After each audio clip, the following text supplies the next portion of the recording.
How is everyone today? Good. All fresh. Did you sleep well? Did you sleep well? Not too bad. Not too bad. Yeah. Probably got 6.5 hours, something like that. Yeah, I always wake up at daybreak. So here, daybreak is, in summertime, it's quite early, isn't it? Just a bit after 4 o'clock. Yeah. And we got to bed about 10, I suppose. Yeah, we're a bit late. We were a bit late last night. We went for a walk. We've got a lovely walk at where we're staying because it's the waterfall up at the first waterfall. And so we go down the hill, up the waterfall, down there. It's lovely walk. It's really nice. So we did that after dinner last night. Very nice.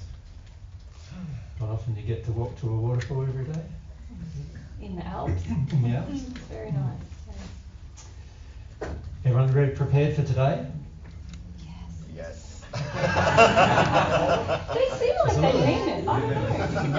A lot of trepidation. Yeah. A lot of worry. I think that's better than if you were just like, oh yeah, we're fine, and then at least they're aware that it's going to be a challenge. Yeah. Today might be a challenge. We also might get a bit personal today. That's usually a challenge for people. After we get a bit personal, generally people don't like us anymore.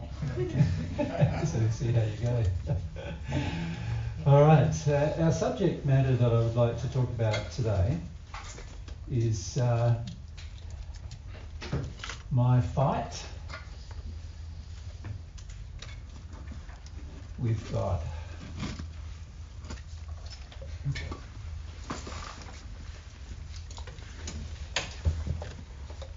Sound like a decent enough subject?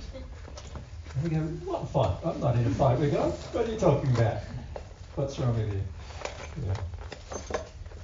The problem that most of us have is if you look at the questions, many of the questions you asked yesterday, can you see that many of them were based around you feel that what God has created is unfair? Can you see that? A lot of you feel the unfairness of the way things have been created. So an example of that is when I incarnate, I pick up the multi-generational sin through the experience of my forefathers. And most people, when we tell them that, they think, that's so unfair. Right? We should be able to start with a clean slate every time somehow. And so for the majority of us, we don't realise, but we have a lot of feelings that God's system of things is unfair. And so when we look at God, and there's myself, and remember we need to get some perspective.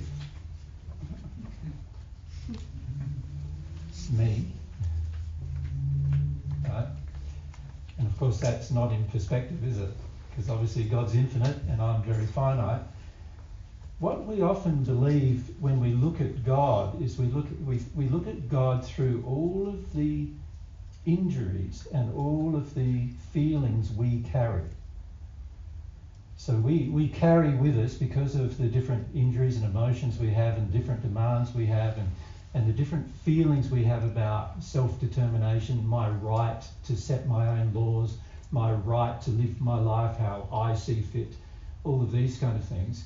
We look at God and we see God, if we see God at all, and most people go, a lot of people on earth now are going into complete denial that there's even a God, right?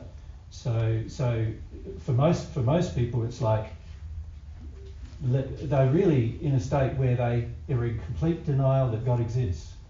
So they're completely cut off from even the idea or concept of a God.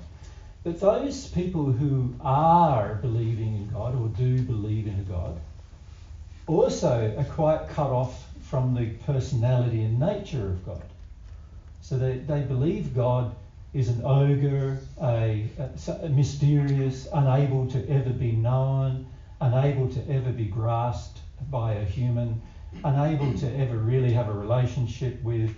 God's just sort of this, if they believe in God at all, God is just this being that really, for most people on earth, have no impact on their life or barely any impact on their life at all. And you might say, well, what about all those people who like pray 5 times a day, or go to church every morning, or all of those kind of things? Well, they don't believe in God, do they? They believe in their version of God, right? Which is very different than believing in God. So if you look at all of the religions of earth, so if you look at religion, the majority of religions are all about having a concept of God of some kind. So in the Hindu faith, for example, there's a concept that there's many gods, right? And the Hindu faith has had a large influence on the New Age movement, you could call it, because the New Age movement basically says we are all gods. We are all a part of God. And then you've also got the Buddhist movement, right, which also has a concept that we are God and there is no actual creator, right? And that sort of feeds into that New Age movement, which is an offshoot of the merging of those two things as well. Then you look at the Christian movement, the so-called Christian, because it's not Christian, they believe in a triune God for the most part, like 3 gods in one, like God the Father, God the Son, God the Holy Spirit, not God at all, but actually a concept of God that's being created. And they also believe, of course, that you have to be, just let me have a cough. You have to be a Christian in order to be saved by God, saved from your sin. Now, that basically says that nobody else can ever remove their sin. It also, the Christian movement also fundamentally believes that you're a flawed creation, which doesn't say a lot of good things about God, does it? If you think about it. If we were created flawed on purpose, that's pretty mean. If you think about it, wouldn't you try it? If you could create something perfect and you decide to create something that's not perfect, that'd be a pretty mean thing to do. So the Christian God and also the Muslim God, very mean gods, very punishing gods as well. So you got obviously the Muslim faith or Islam. They believe in one God. In fact, they're the closest in the regard to, the actual concept of God, that there is one. Although there are some Christian faiths who do believe in one God. There's, I think, 2 Christian faiths who believe in God being, and the Holy Spirit and Jesus not being a part of God. But for the most part, the Christian faith is a triune God. But Islam is like one God, right? Allah, one God. And anybody like myself or Muhammad, prophets of God, people who talk about God, which is a better concept, but their imaginings of God being punishing, like many of them pray 5 times a day and then pick up a gun straight after prayer. So that is pretty strange, isn't it? If you think about how much is that, how much is their image of God now modifying their behaviour. So these religions, and by the way, I would include atheism as a religion.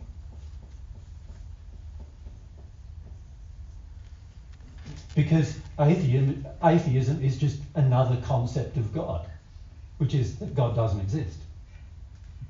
Right? So you've also got agnosticism,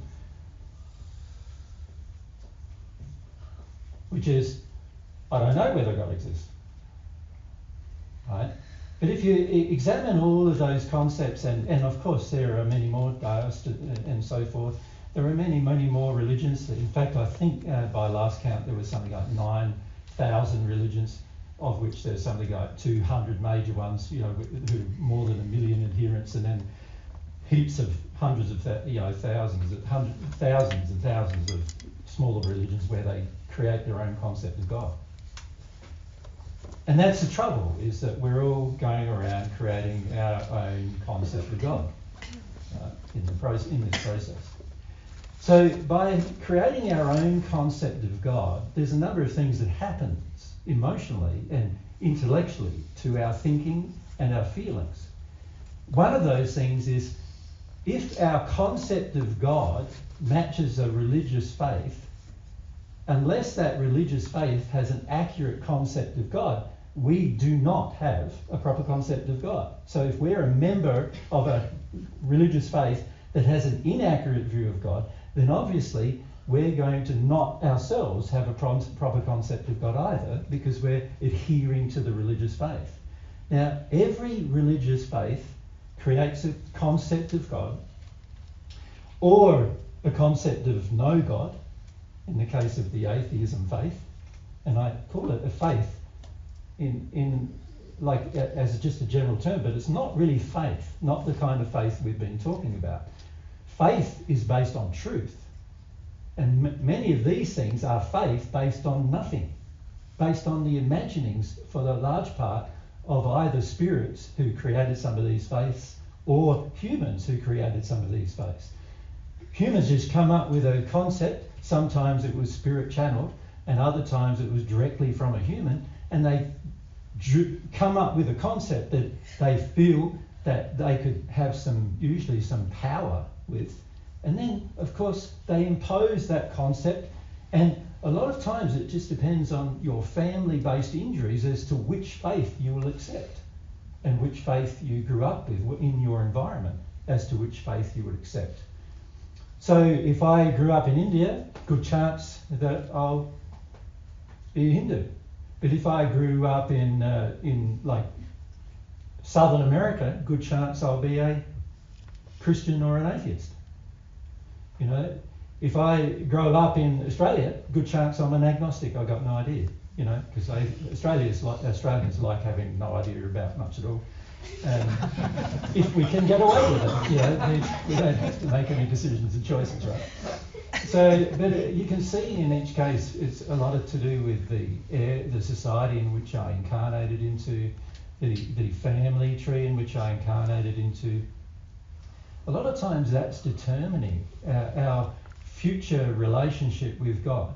Now, already these religions are creating a fight with God, because the concept of God is in error, and they want to retain the concept of God that they have.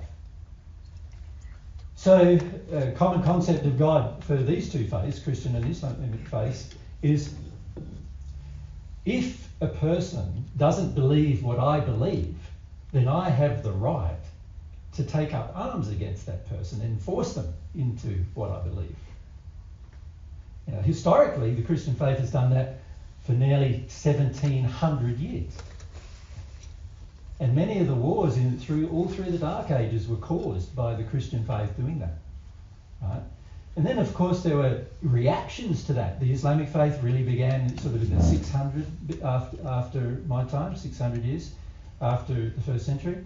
And again, it also, although the faith itself had some good tenets of love and care and compassion for people, there is also contained in the holy books that drive these faiths some justifications for war. Now, obviously, that's not in agreement with God. God doesn't want any of his children, just like you, when you have your own children, you don't like them fighting. So too, he doesn't like any of his children fighting. Right?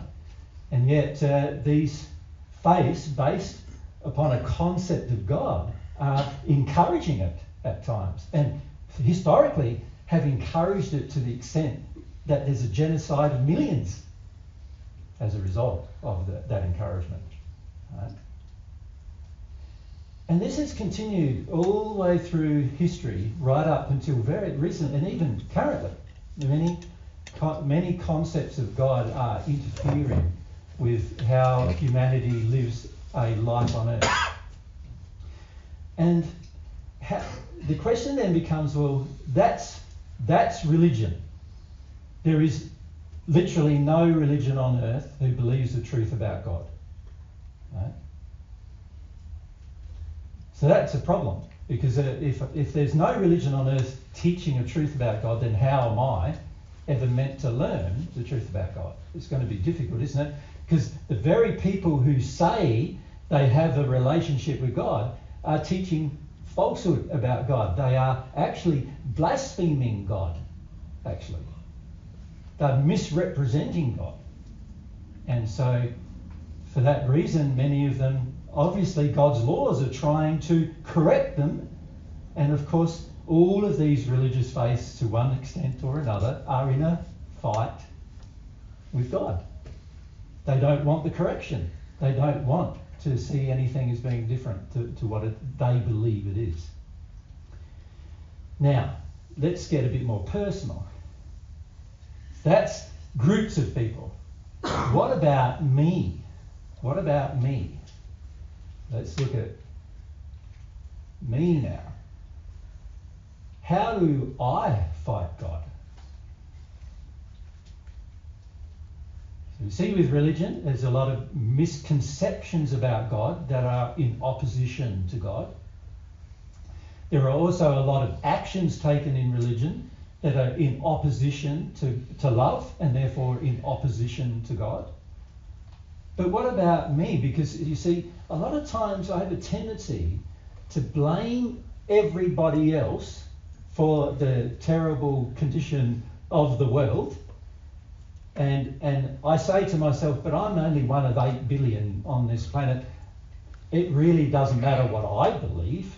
But, it does matter what all those groups of people are doing and believe, and how terrible are they all, But we rarely look at ourselves and see what we're doing, and particularly what we're doing with God. So what are you doing with God? Now, yesterday, the questions demonstrate, you can see that we have an internal emotional argument going on with God for the most part. The emotional argument is, I don't like what you've done. So we're basically saying to God, I don't like what you've done. Right? You've made a crappy world for me to come into. And we, of course, don't appreciate all the beautiful gifts that we've been given in this world when we have that attitude. And so we think we've come into this crappy world and we just have a crappy time of it, on earth as well. And then we die, and then we're so scared of dying, so we try to live as long as we possibly can. And then, of course, we die anyway, because none of us can live, longer than our condition allows. And so we die, and then because nobody comes back, or nobody very convincing anyway, comes back and talks to me about what's afterwards, So what am I meant to believe, Leon? There's people who come back and say, oh, you don't have to worry about anything, everything's fine now, we know everything now, and there's reincarnation and that works, and you're just going to come back to Earth. And a lot of you, if you think about reincarnation, you go, what? Why would I want to come back to Earth? The last time was bad enough. And it's sort of like, so we have all these kind of attitudes as well. And so a lot of us get into this state where we just become so frustrated about finding the truth, and instead of looking maybe at the means by which we're trying to discover truth, or instead of looking at the method we're using to discover truth, or instead of looking at, love as a governing factor and then trying to bring everything in harmony with love, we just give up and we go, what's the point? Let's just try our best to live the best life I believe I should live, not anybody else, but I believe I should live, and suck the life out of the planet while I'm doing it generally.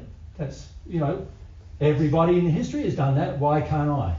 Everybody in history has, whenever they had resources at their means, they used them all. Whenever they had the ability to destroy something for their own benefit, they did. So why can't I? Right? It's very unfair if I can't do that, is almost what we believe. And so we have all of these justifications, internal justifications, as to why we should forget about the whole concept of God, even if there is one, and just live out our life on earth. And then we pass. And because many of us sort of believe there's probably, and don't have a lot of conviction that there's much after the passing, we sort of believe, and we become very focused on living in the physical. So my problem becomes I become very physical in my orientation towards life. So I barely think about spiritual matters. And when I say barely, if you think about spiritual matters, I say 1 hour a day, that's pretty unique. But when you think about 1 hour a day, that's only 1/24 of the day. So it's not very often.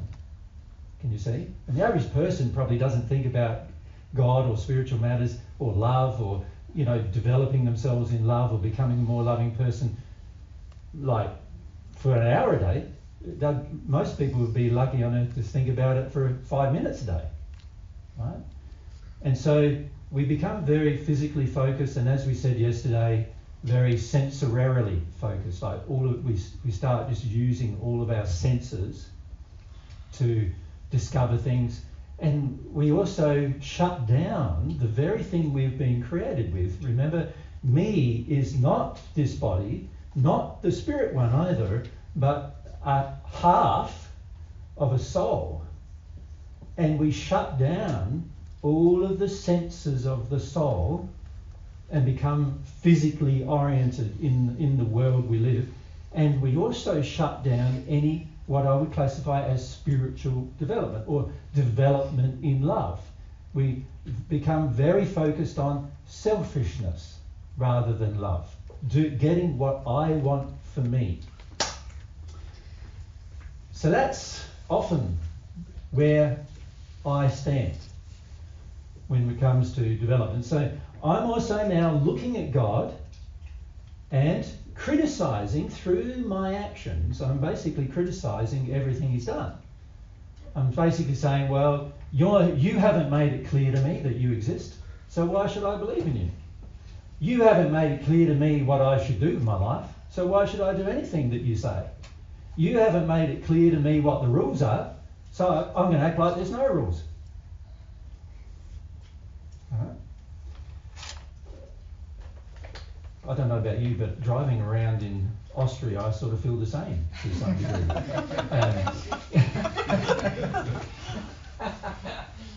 Like, I don't know if you noticed, but when you get in the car, it's really interesting, is it? There's a speed limit sign, 80 or whatever, and you drive at 80, and everybody's going, whoa, whoa, whoa, right, like past you, like nobody's visit, like 100 k's or more, and you're going, I thought the speed limit here was 80. So, it doesn't seem to be 80, but and then it says /80. What does that mean? It's sort of like, now I've got to guess what the speed limit is. It's not 80. That's all I know. It's not 80. So when everything is so indeterminate like this, there's a tendency in you to just ignore things. Can you see that? And this is what a lot of humans have done with their relationship with God. They just sort of ignore things. Seemingly indeterminate, it seems. And so we start ignoring it. But there's a few things we need to bear in mind when we consider the earth in which we live. Humans have been on this earth for around about 165 or so, thereabouts, 1,000 years. During that time, they have more and more detuned away from God and the structure. And in that 165,000 years, we have terraformed the planet. Literally terraformed it. Do you know what I mean by terraforming?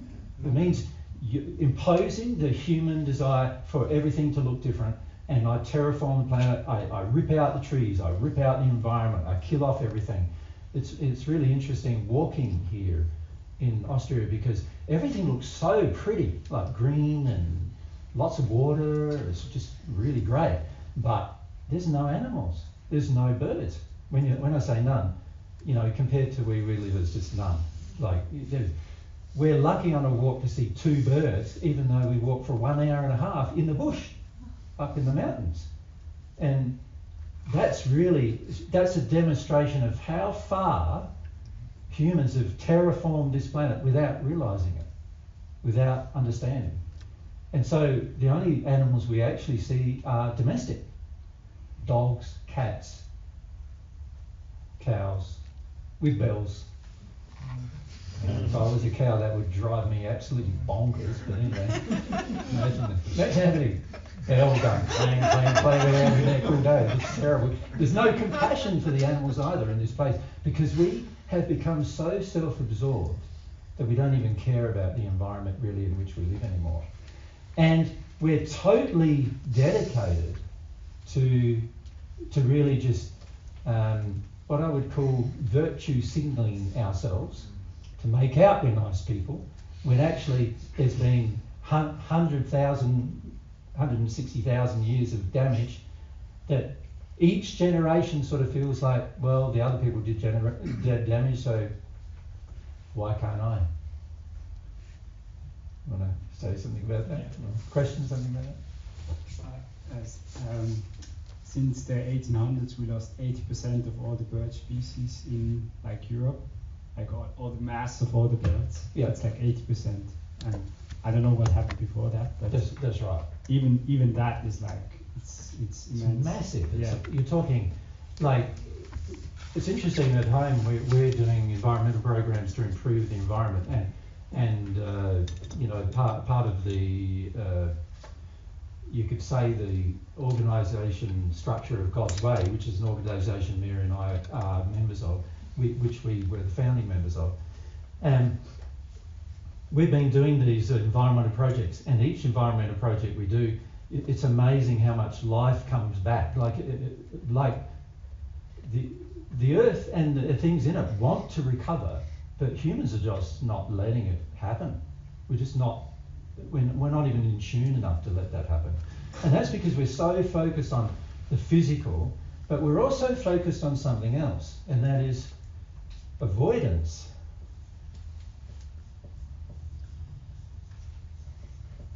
Of pain. Right? And for most of us, emotion is pain. So you could almost say avoidance of emotion. Right? So we're so focused on the physical and also on avoiding emotion that we end up in this state that everything we're choosing to do is, how can I get away? How can I get more comfort? How can I get away with not having to feel some pain? So the interesting thing about God's creation is God's created a system that has a pain loop in it. So every time we break the law, there's meant to be some pain, so that you know you've broken the law, right?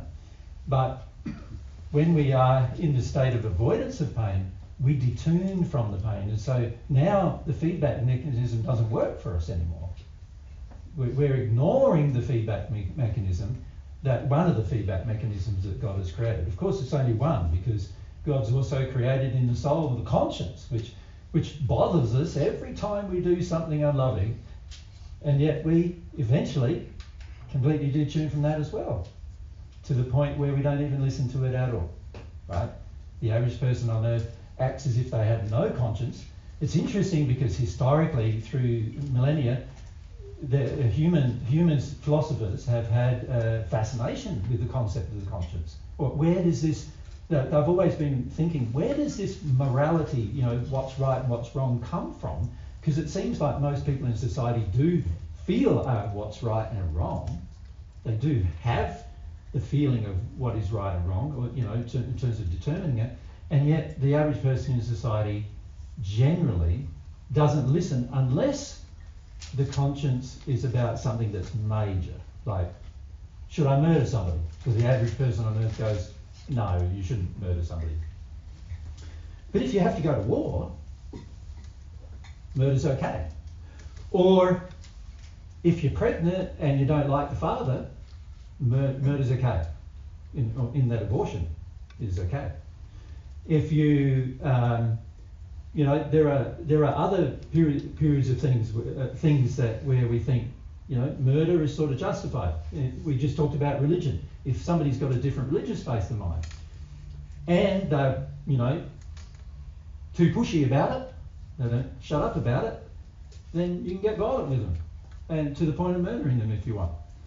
There are these exceptions to the rules. So even though almost every country on earth has a law about murder, which is indicative of the human conscience at work, there are times when every country on earth says it's okay. So we're not very consistent either with the application of the law based on the conscience either. The same applies with things like rape, abuse, things like that. You know, we say that these things shouldn't happen, but they're happening all the time. There's obviously got to be a problem with regard to the exercise of the conscience. So here I am, my focus is avoidance of pain, I'm focused on the physical, I'm avoiding my conscience, I'm avoiding the operation of my conscience, because when I break the conscience rule, the moral law, there's a guilt feeling, and most of us don't like to feel guilt. Most of us feel like guilt feels terrible, so I'm not going to feel that. And so we avoid the operation of the conscience. But the conscience is there to help you feel guilty. Guilt is an indication you know you're breaking the law. So it's a good thing to feel guilty under those circumstances. Yeah?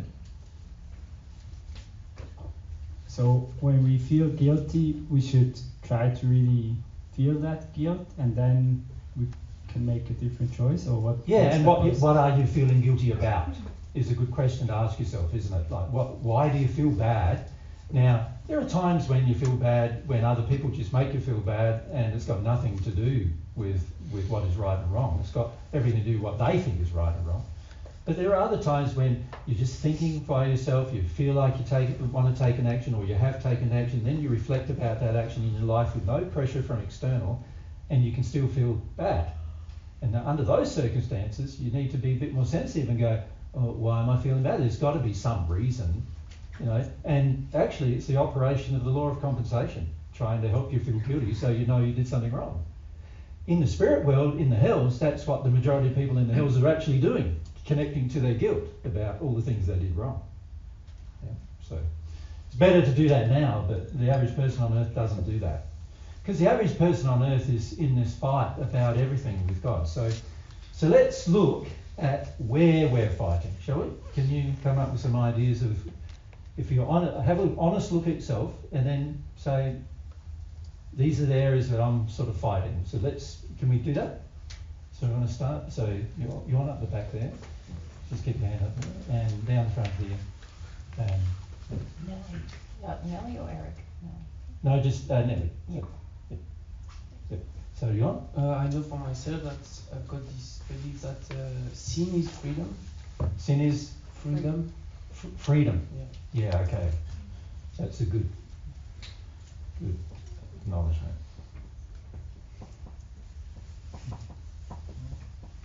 A lot of us also have the belief sin is my only source of pleasure.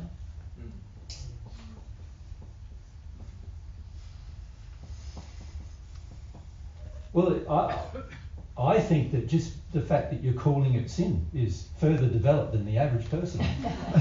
Because the average person thinks sin does not exist. That's how far we go, right? There's no law, in other words. I let myself go into emotional overwhelm. Okay, what do you mean by that? Like, not long ago I've been praying, Yeah. wanting to know truth and more desire for connection with God. Yeah. And like a week after, like things happened into my life where I got emotionally overwhelmed. Like it was a lot. I felt it was a lot. I see what you're saying. Like you ask for some truth, Yeah, you get yeah. some, and you go, I don't want that much. I don't want that. So Yeah. I completely blocked after that. Yeah, that's very true. So that is really saying, if I have to feel a bad emotion, then I don't want to know. Yeah. Isn't it? That's really saying, it's avoidance of emotional pain, but it's really saying, I get to the point where I can cope with so much, and then beyond that, all bets are off now, I'm giving up, or I just don't want to know anymore. It's too much to ask. Too much to ask for. Yeah. So we're basically saying being loving is too much sometimes. Like learning love is too much sometimes. So how do I put that in a few words? I think what you said, it's really like, I should never have to be overwhelmed, isn't it? I should always have everything in control. It should feel manageable. I should always feel manageable. So should we call that, I should be able to stay in control? Yeah, and I don't trust God also in that place. Good, yeah. Yeah. So control is Reasonable. Yeah. Yeah, call it that. If we come down to Yeah, here, Eric. and so Eric, and then up the back there. Yes. I fight with my soulmate, not in the real sense, but I don't want to meet the person. I just don't want to have one. I want to choose by myself. Okay, when it comes to love, I want to choose. In other words, I want what I think is good. And I don't care what God thinks is good. God doesn't know what he's doing. Like, I know what I'm doing. I know what I think is good. And that's really saying God didn't know what he was doing creating my soulmate for me. It's better that I can choose for myself. But I also, it's interesting, it's not just with soulmates.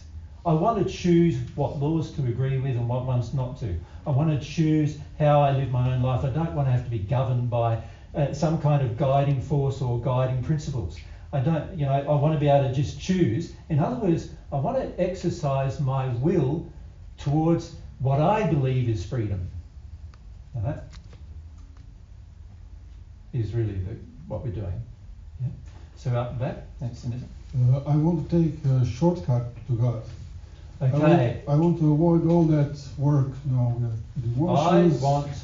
I'm lazy, but easy. Yeah. I want it to be easy. Yeah. To get in his office, her office, and said, "Who's my soulmate? What is my mission here? Yeah. Tell me." Yeah, and I want to be able to say, "Who's my soulmate?" And he says Mary. Okay, great, I know now. Right, but do we really even want that? Because the majority of us go, "I didn't want it to be Mary. I wanted it to be somebody else." So we often we feel like, do I even want to know what the truth is? For the most part.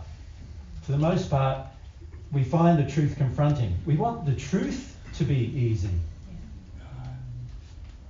Right? But see, even that concept is flawed, isn't it? Because if we've had thousands and thousands of years of sin, then what that probably means is that sin, we feel, is easy. Right? And then we feel truth is hard. So when we talk about truth, a lot of the times we go, don't want the truth. You think about it in relationships even. Sometimes like you see partners and one is unfaithful. The other one doesn't even want to know. You tell them, and why did you tell me? It was better when I didn't know. And it's because we want easy with a lot of things, isn't it? Relationships, friendships, life, easy. Yeah. Up the back in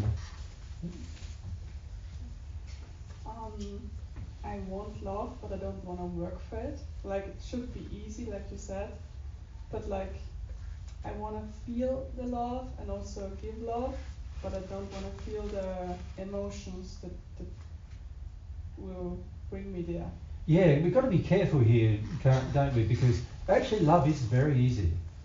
Yeah. And it's one of the easiest things to do, actually, is to love somebody.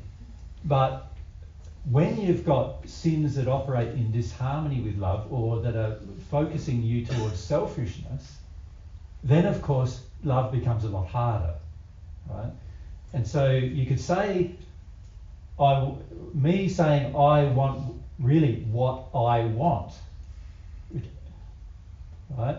Rather than going, well, what's best for all of us, we go, what's best for me? And also, I am not very good at determining what's best for me. You have a look at your own lives. Most of you are not very good at it. Isn't that true? Not very good at determining what's best for you. If what's best for you is what you've got, how many of you are happy with that? Not many that are happy, is there? If you look at Even you look at the world, how many people are actually happy? Happy with their relationships, happy with their friendships, happy. Most of the time there's problems and all we do is compromise about them. So in a relationship, in fact, if you go to a relationship therapist, has any of you tried that? Gone to a relationship therapist to get some help? One of the very first things they'll recommend to you is compromise. Right? And that's like recommending something that's going to kill your relationship even more as a solution to your relationship problems. And compromise doesn't work, particularly when you start compromising love. Things don't work. You can't compromise love in a relationship, but see, the average person thinks, I need safety. You need, what is it you need? Sex. So I need sex, Mary needs safety. Mary gives me sex, I give her safety. We're in a good relationship. It's a terrible relationship, right? If it's like that. So we want easy, but we also want only what we want. Is another part of the problem. So. I don't have faith that God is good, and I kind of want proof of that before I have a relationship with him or her. Yeah. How about God wanting proof that you're good? Well, he can see everything I do, so he can make up his own mind. So he really knows you're bad, is that what you're saying? He knows everything about me, but... But it's interesting, isn't it? We demand things of God that we don't demand of ourselves. So it's sort of like, I want proof from God that God's good. And I think there's huge amounts of evidence that God is good. But what about all the evidence that you're good? Are you willing to provide that? You know, a lot of times we're not, are we? We just say, no, I am what I am, and I'm going to be what I am. See, a lot of times when it comes to our relationship with God, we really don't want what we think we want from God. So an example of that is, do I keep going with that, or do I have this little segue? Have a segue. Have a come segue. back, yeah. I'll come back to that. Fundamentally, our problems with our life boil down to a couple of fundamental things that we're not doing very well. And the very first thing that we're not doing very well is truth.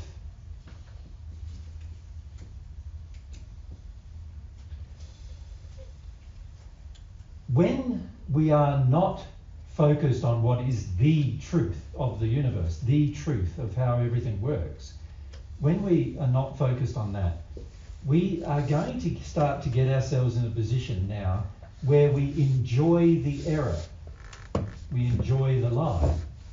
Right? Now, when it comes to truth, the opposite of truth, obviously, is the error. Actually, blue is good, red is bad. Alright, so I'll write error in red. So almost everything you will get to do in your future life will fundamentally boil down to the battle between truth and error. And most of us think that our problems in life are very complicated. We believe that, you know, the problems of the world are complicated. But they're actually not very complicated at all, because they fundamentally boil down to, you could say, the battle or the war between truth and error. Now, truth does not battle. It just presents itself and leaves it be. Does that make sense to you? Truth does not battle at all. But error fights to the death for itself to exist. It fights for itself as truth, doesn't it? As truth. It presents itself as truth, and if it can't present itself as truth, it attacks the truth, and if it doesn't attack the truth, it fights the truth until it can kill the truth. That's what it does. So I wrote down yesterday, and that's my question, is that right? I wrote down, I don't believe that the small changes in the course of a day I make are changing my life. That's why I don't choose to change those behaviors. You know, those little things where you said yesterday they have a big outcome. Yep. And I often choose not to change little things because I think they don't have a big outcome or don't really change myself and my loving behavior. Yep. But what bearing does that have on the conversation about truth and error? You just mentioned something like that, and I Well, thought, yesterday I did, yep. Okay. But there is a bearing on what you're saying on truth and error, but I don't know if you've joined the dots with it though. Okay. Yeah. What is the bearing? Like, so there's truth in everything. Little things, big things, they're all, there's truth in everything, isn't there? There's also potentially error in everything, in the sense there's little things where you could be in error, big things where you can be in error. There's potentially error in everything as well. Now, if error has the attitude, I'm going to fight for myself, then can you see in the course of a day, even if there's a little thing that comes along, error is going to say, but I like my little thing. So an example of that, I raised this with the Belgian group. Example of that is, how many of you love coffee? Okay, drink coffee. How many of you, keep your hands up, how many of you love chocolate? So keep chocolate, so now we're fair viewers. How many of you love tea rather than coffee? But keep your hand up if you love coffee, tea, chocolate. So now we're getting to meet like most of the audience. All right. How many of you? These are. How many of you still like eat meat? So keep your hands up. How many of you still keep your hands up with any of these are true? Is basically what I'm saying. How many of you still smoke? How many of you still drink alcohol? How many of you still? Can you see? Everything I've just mentioned is an addiction. Every single one of them. By the way, every one of those addictions are having a major impact on the environment of the planet. What they're doing with tea and coffee is they're clearing whole swathes of environment that are high value environment, like we're talking, rainforest, subtropical and tropical rainforests and everything, high value environments, lots of water being used, and turning them into a monoculture. And then on top of that, do you think anything that was there in those places before can survive? Of course not. They don't have anywhere to build a nest. They don't have anywhere to lay their eggs. They don't have anywhere to have progeny. They don't have any safety. They don't have any security. They don't have any food anymore because they can't eat coffee beans, and so they will die off. Right? We don't understand that even our tiny little addictions that we think, oh, it's just a cup of coffee, or it's just a little bit of chocolate, or it's just a whatever, alcohol. In Australia, with alcohol, they're clearing away almost every other production of food in some big farming areas and just planting vineyards. Planting vineyards, more and more vineyards. You look over some countries here in Europe, everywhere you drive, just vineyards. You look through, sort of northern Italy, France, vineyards. There's fruit trees occasionally here and there, but vineyards mostly because we like our drink, right, as a human population. And that's because we like avoiding emotions. Drinking alcohol helps us avoid things. So we like our error. And the error is going to fight for itself. And even in little things, Alex, like a cup of coffee, a bit of chocolate, whatever, we're not thinking, what's the right thing to do here? What we're thinking is, what do I like doing here?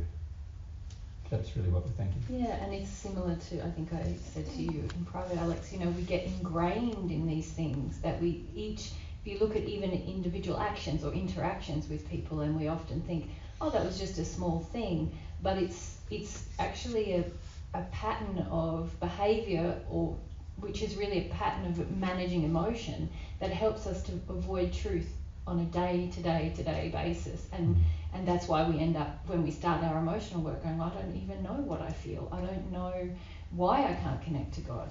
It's worse than that, because not only do we not know what we feel, we don't even want to know what we feel. And those behaviours and those patterns they're all there to support us not knowing what we feel, not knowing truth. So error fights in a lot of different ways, right? And one way is complete denial of truth. Another way is re-imaging itself. You could say creating an illusion of truth. Right? An example of that is recycling is an illusion of truth. Just to microphone. Oh, sorry. So, are you suggesting that we give up coffee, tea, wine, or whatever, or is it just the overindulgence of those things? Is 1 cup of coffee a day okay, or 1 square of chocolate? Or Right. Yeah. Good question. Good Just question. put it on the board, Jesus, a set of rules. Yeah, what's a set of rules? I know most of you would like a set of rules, but love, let's look at love. If I love the environment and I think about 8 billion people having 1 cup of coffee a day, how many how many coffee plants are going to be required for my 1 cup of coffee a day? If 8 billion people do it. It's the same, if there's 8 billion people eating meat, how much more of the earth is going to have to get destroyed for those 8 billion people to eat meat every meal? If there's 8 billion people on earth eating chocolate, where are we going to get it from? Like 1 bar of chocolate is a whole tree, whole cocoa tree, which takes 1 whole day to harvest and so you've got to also bear in mind that person who's doing that is earning less than $1 a day doing it. He doesn't live like we live, because we want our chocolate at a certain price as well. We're not willing to pay like $20 or $30, 30 euros a bar for it. We want it for €3 a bar. And so we're not prepared to even give them a decent wage to do it. But even if we did give them a decent wage to do it, 8 billion people having a small bar of chocolate a day, where is that going to end up? So what I'm suggesting is, yes, why are we doing it? Is because of an addictive need to do it without consideration of love. Now, when there is an addictive need without consideration of love, the very first thing a person would do who loves would stop doing it. They would just stop, and they would feel the reason why they want to do it, why they feel the need. So for example, if I feel the need to have something that I know is damaging to the environment, I've got to make sure that my desire to do it is ethical, or has some balance in it, or has some educational purpose, or has some greater good, other than just, I want a chocolate bar because I need to suppress an emotion. See, it's well known, isn't it, that these substances, alcohol, chocolate, coffee, they affect the transmitters in your brain to make you feel good. So I would ask you, why don't you feel good without them? Now, God created all of the beautiful plants that he created all around the earth, but do you think he created the processes now that we put upon them? It's sort of like, if you look at what's the most abundant sources of food, it's fruit and vegetables. Vegetables are the fastest growing plants generally on the planet, and fruit, 1 tree, thousands of pieces of fruit in 1 year. Same goes with nuts, thousands of pieces of nuts in 1 year. And also they multiply very easily. Often they can be grown from cuttings as well as from seed. They are by far the most sustainable things that we have. Anything that feeds our addiction becomes a drain on the environment and a drain on society. So how many trees do I have to get rid of to put in a cocoa plantation? How many forests do I need to get rid of to put in my coffee beans? How many? And then when you talk about forest, there's millions of different varieties of animals, birds, creatures, insects, right the way down to plants that I'm clearing en masse in order to feed this addiction. So is this addiction as innocent as I believe it to be?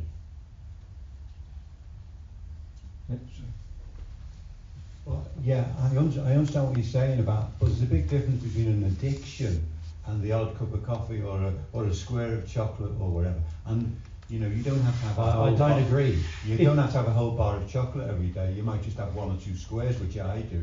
Yeah, you know. I know that you do, and you're justifying it. I get that. I get the reason for your question, which is the motivation of you're like this Jesus guy. He's so severe, isn't he? he's saying I'm not allowed to even have my 2 squares of chocolate a day. How bad is that? And it's like, and the other guy's saying, oh, I just have a little drink, you know, at night before bed or whatever. You're saying I'm not allowed to have, I just have my 1 puff of smoke a day and or whatever. And the reality is that when we really want something and we feel we need it, we will justify lots of things for it. And if everyone on the planet has the same justification, large-scale destruction of the planet will occur. Right? So if everyone on the planet has a desire to have as big a house as I have, when I say the biggest house that I have, if I have a double-storey house that's way too big for what I need, if everybody on the planet does that, then at the end of the day, we're going to run out of resources. If everybody on the planet lives like Europeans and Americans and Australians, and the reason why everybody on the planet doesn't is because Europeans, Americans, Australians, you know, the Western cultures have taken and raped the countryside of large-scale populations historically for centuries in order to get what we now have. And we continue to do it. We're taking it out of the ground, we're taking it out of the atmosphere, we're taking it out of the environment, we're polluting the atmosphere at the same time, polluting the environment at the same time. And every single one of us doesn't realise that my little 2 squares of chocolate a day contribute to that. Right? And that's a problem that we don't see that. Can I say it contributes in more ways than one? Like it contributes in terms of environmental destruction, yep. But I sometimes feel even more significantly, it contributes in that it is helping me to deny my pain, helping me to manage or control my experience. Sometimes we feel it's the only thing we get to enjoy a day. And in that process, instead of feeling that I don't enjoy my day, we have these little tethering points where we get some comfort. Yeah. And sometimes it's not even those things you're saying. Sometimes it's bread, or, you know, sometimes it's like there's a lot of things we do to kind of, that we consume in this case, or engage our phone or lots of things to avoid this displeasure, this lack of pleasure inside of us. And in doing that, we hold on to the sin that is largely contributing even more to the destruction of our relationships, of our children's condition, of the society we live in, our health, our relationship with God. So it's a double-edged sword, if you like. One, the environmental destruction is almost an effect of the desire to hold on to the sin that we're managing with the physical substance. And even in the environmental destruction, how do people who live in those environments eventually end up living? They end up living with dirt floors in shanty towns, you know, working on these farms that we get our daily thing from, and we're not considering love of them either in the process of what we're doing. You know, the big companies are making more and more money out of it, and the small people who are doing the actual work are getting poorer and poorer and poorer, right? You look at how life here is in Europe, you're getting leveraged with your money leveraged on everything you do. Like you can't even weed without having to pay for it.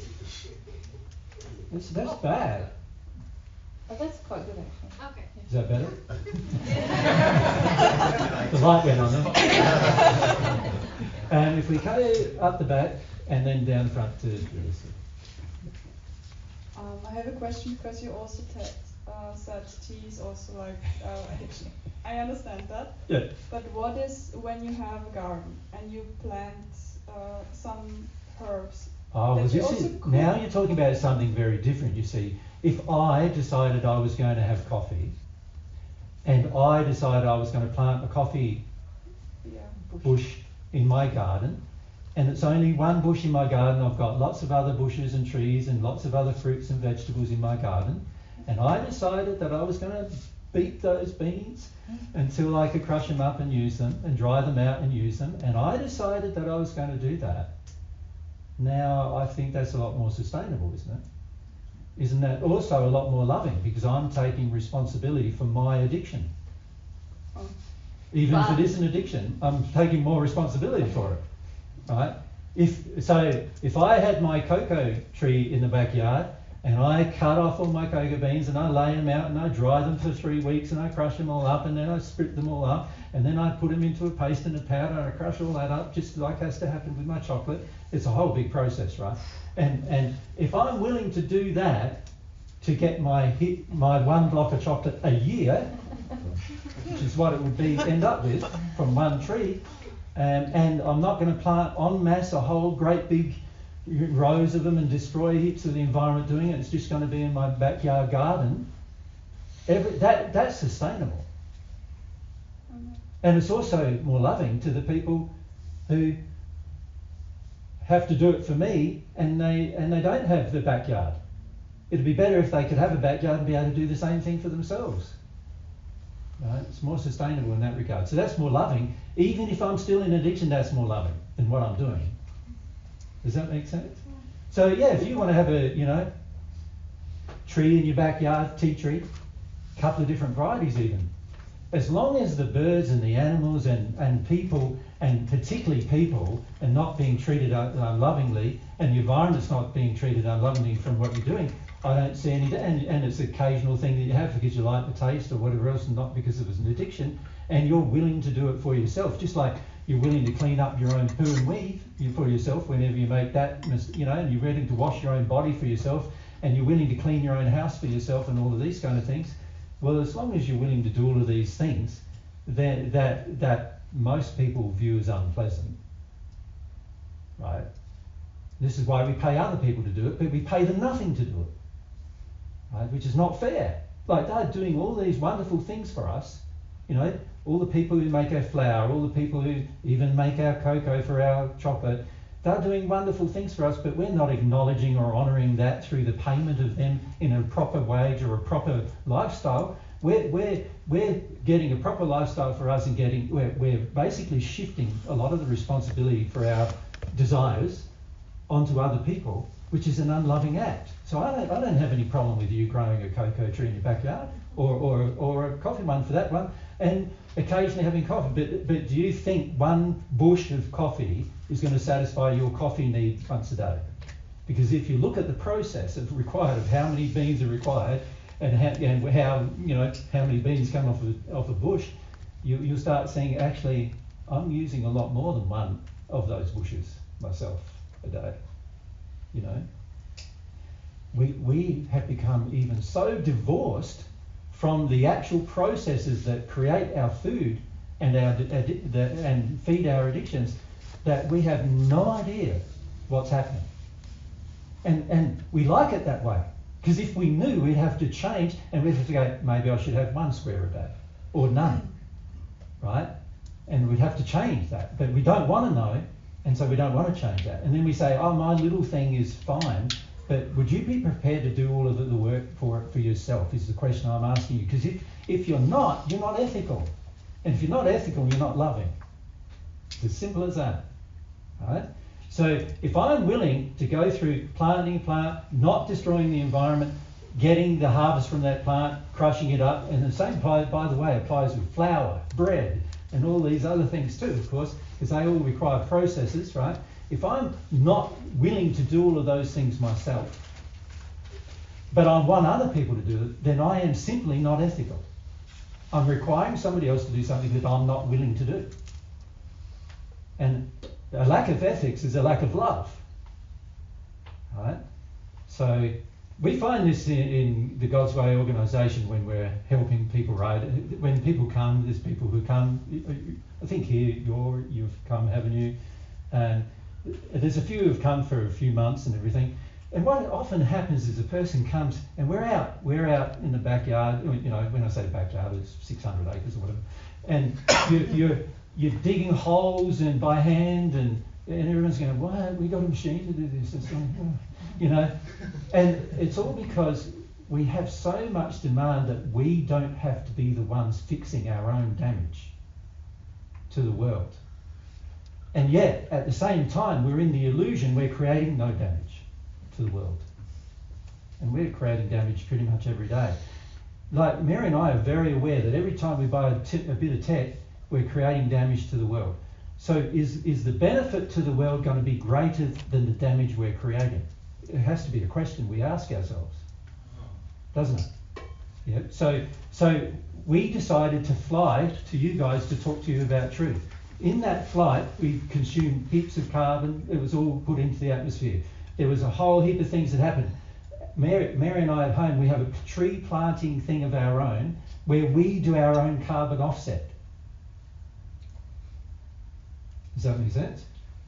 And we do that because we are aware that if we don't do that, we are not taking personal responsibility for the problems we're creating. Right? That's why we do it. That's why we have these environmental programs at home that we spend around about a third of everything we ever do goes towards them so that we can fix and repair damage. Now, a lot of the damage we're also finding in the process, we're fixing and repairing other people's damage as well, which is great because it means that at least there's some righting of the wrongs of the past, right, happening as well. And we're happy to do it because, like, the people who did the wrong of the past, they're now in the spirit world and they can't do it. So the ones of us that are left here, we're the only ones that can do it, right? So we've got to have a different attitude, and if love was driving us, we would have that attitude. But for the most of us, we are in denial and illusion about what is the truth about these matters. And we like the illusion, we like the denial, because the denial lets us keep doing what we want, what we think we need. So we like it. And we're not admitting to ourselves we like it. Right? And to actually make some sincere change and become sincere people, and even if you think about it, to have a relationship with God, I'm going to have to get out of my illusion and get out of my denial about it. Yeah? So what I've found personally is the more I progress and the more love I receive from God, the less I feel like having coffee. Or like when I was doing computer work, you imagine we used to have a lot of very long hours in computer work. You know, I used to have 4 cups of coffee a day at least, and I'd be wired, you know, like doing, you know, there were times when I would stay up 4 days straight without sleep. Now, what do you think kept me awake? Coffee, right? So I've been there. I know all about the whole addiction thing and the purpose of it and why we would do things, right? But I found that as I grow in love, and I, in particular, release certain emotions, the desire for these things just drops away. It's no longer there, right? Yeah, So, and I think that's a very important point, because the problem is when we speak about these physical things, Jesus often speaks about the physical things because they're very tangible and it's like a way to give a concrete example. But the problem is, now, say you all go home, no one ever touches coffee, tea or chocolate ever again. Have you grown spiritually? No. well, hang on a sec, though. Oh, you've grown in your ethics? Certainly grown in your ethics. Perhaps, but you have to. But also, hang on a sec, though. Yeah. It's going to challenge some emotion. Yes, but what are you going to do with that? What are you going to do with that, though? Is what Mary's point. Yes, preventing the action is not going to do anything unless you're humble in the process. But also, this is true. If you keep feeding an addiction, do you think that the addiction is going to give itself up? You know, any smoker who's a smoker who's trying to give up knows that if they keep the cigarettes in their pocket while they're trying to give up smoking, it's not going to work very well. Isn't that true? Right? So the problem for many of us is we say, oh, but it's only a little bit of addiction. And maybe if I process an emotion first, then I'll give up the addiction. No, if you know you have an addiction and you know it's unethical to continue it, then why aren't you doing it right now? Right? The reason why you're not doing it right now is emotional. It's a sin, which is an emotion that exists in you in disharmony with love, and you want to leave it there. You want to act upon it. You want to keep it there. You don't want to do anything about that particular feeling. So, when we talk about like coffee, for example, coffee gives you something. It gives you something you're missing in your life. That's why you need a cup of coffee, because it gives you something. Like the only thing now I drink is water. There was a time when I was in my early 20s, I only drank Coke. I did that for nearly a year.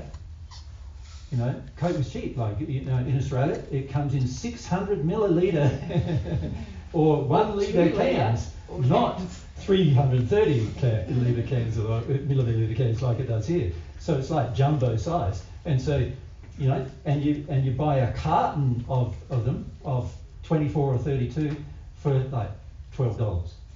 Cheaper than water. Cheaper than bottled water. And I find that interesting. Like, Coke is mostly water with other things mixed in, and yet water is more expensive. And I go, there's something wrong here, right? Something that feeds more addiction is more expensive, is cheaper than something that doesn't feed addiction and is more pure. And this thing is actually made of that thing, and yet it's cheaper. How does that work? Like, there's something wrong there, right? But anyway, so I used to drink this Coke, and after nearly 2 years of drinking Coke like that, I started coughing up chunks of phlegm all the time, and in the morning I'd be in the shower and I'd be coughing, and all this phlegm would come out and everything. Like, my body was telling me, you're way, way wrong here, right? Anyway, gave it up. I didn't deal with any emotion. Not at that time. Now when I even smell Coke, it's like, it's a drug. That's why it's a popular drug, of course. Of course, the very first part of that drug was made out of poppy seeds, was it? Or what was it made out of first? Cocoa plants. No, that's the Cocaine. yeah. Cocaine. Yeah, the leaf of the cocaine plant. Yeah, leaf of the cocaine plant. Yeah. So, yeah, I can sort of understand that. That's how it felt for me, anyway, at the time. But I was in denial and delusion, and my pain, the pain, caught up with me. And the pain said, stop. And so I stopped. You can stop and make some spiritual progress. Of course, if you don't, as Mary said, deal with the emotional driving force, it's going to be harder to stop. And it's also, you're not going to make further progress than just making an ethical decision. But you can still make an ethical decision, right? And when you do, emotions come up. Like, I started feeling why I needed it. It was all about, sugar comfort, And once I realised that, I started dealing with some emotions about it. Why I needed that level of sugar comfort in my life, Yeah. Julius? May we have a toilet break before I ask? No. I'm dying. Yeah, you're dying. Yeah. Let's have a toilet break and we'll continue.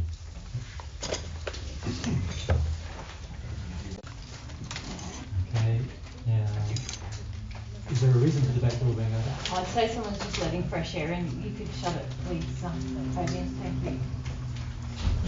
It's just that the venue doesn't like us to leave it open. Yeah, no, it's just the last one, but yesterday we were just letting air in. Right.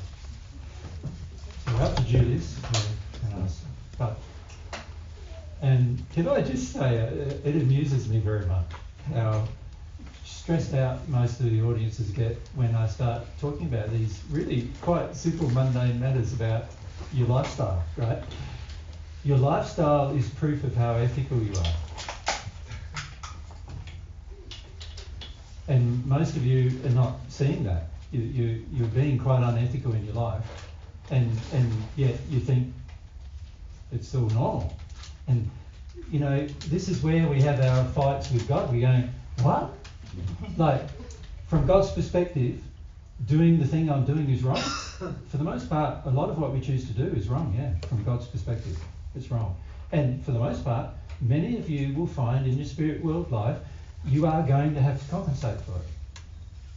There is a sin on your soul that you're going to have to compensate for.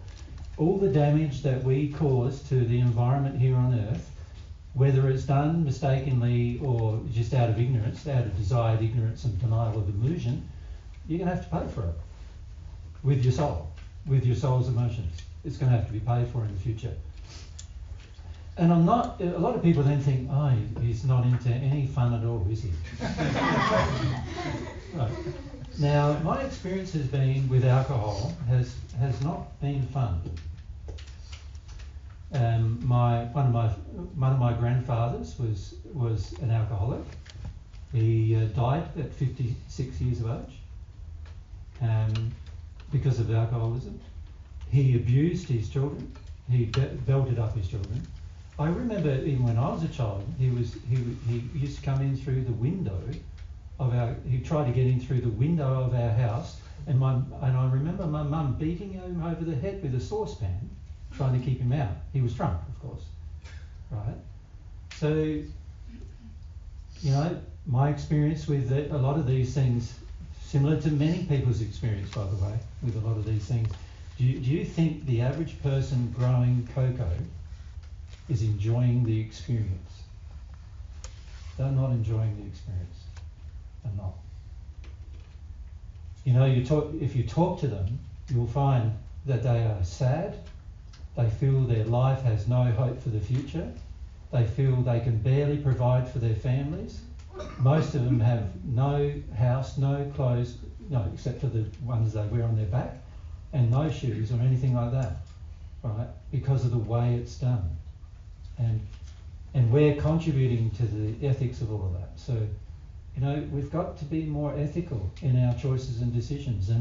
And I know most of you feel like, and to be honest with you guys, you're some of the most open people on the planet. And you're shockingly not open. Right?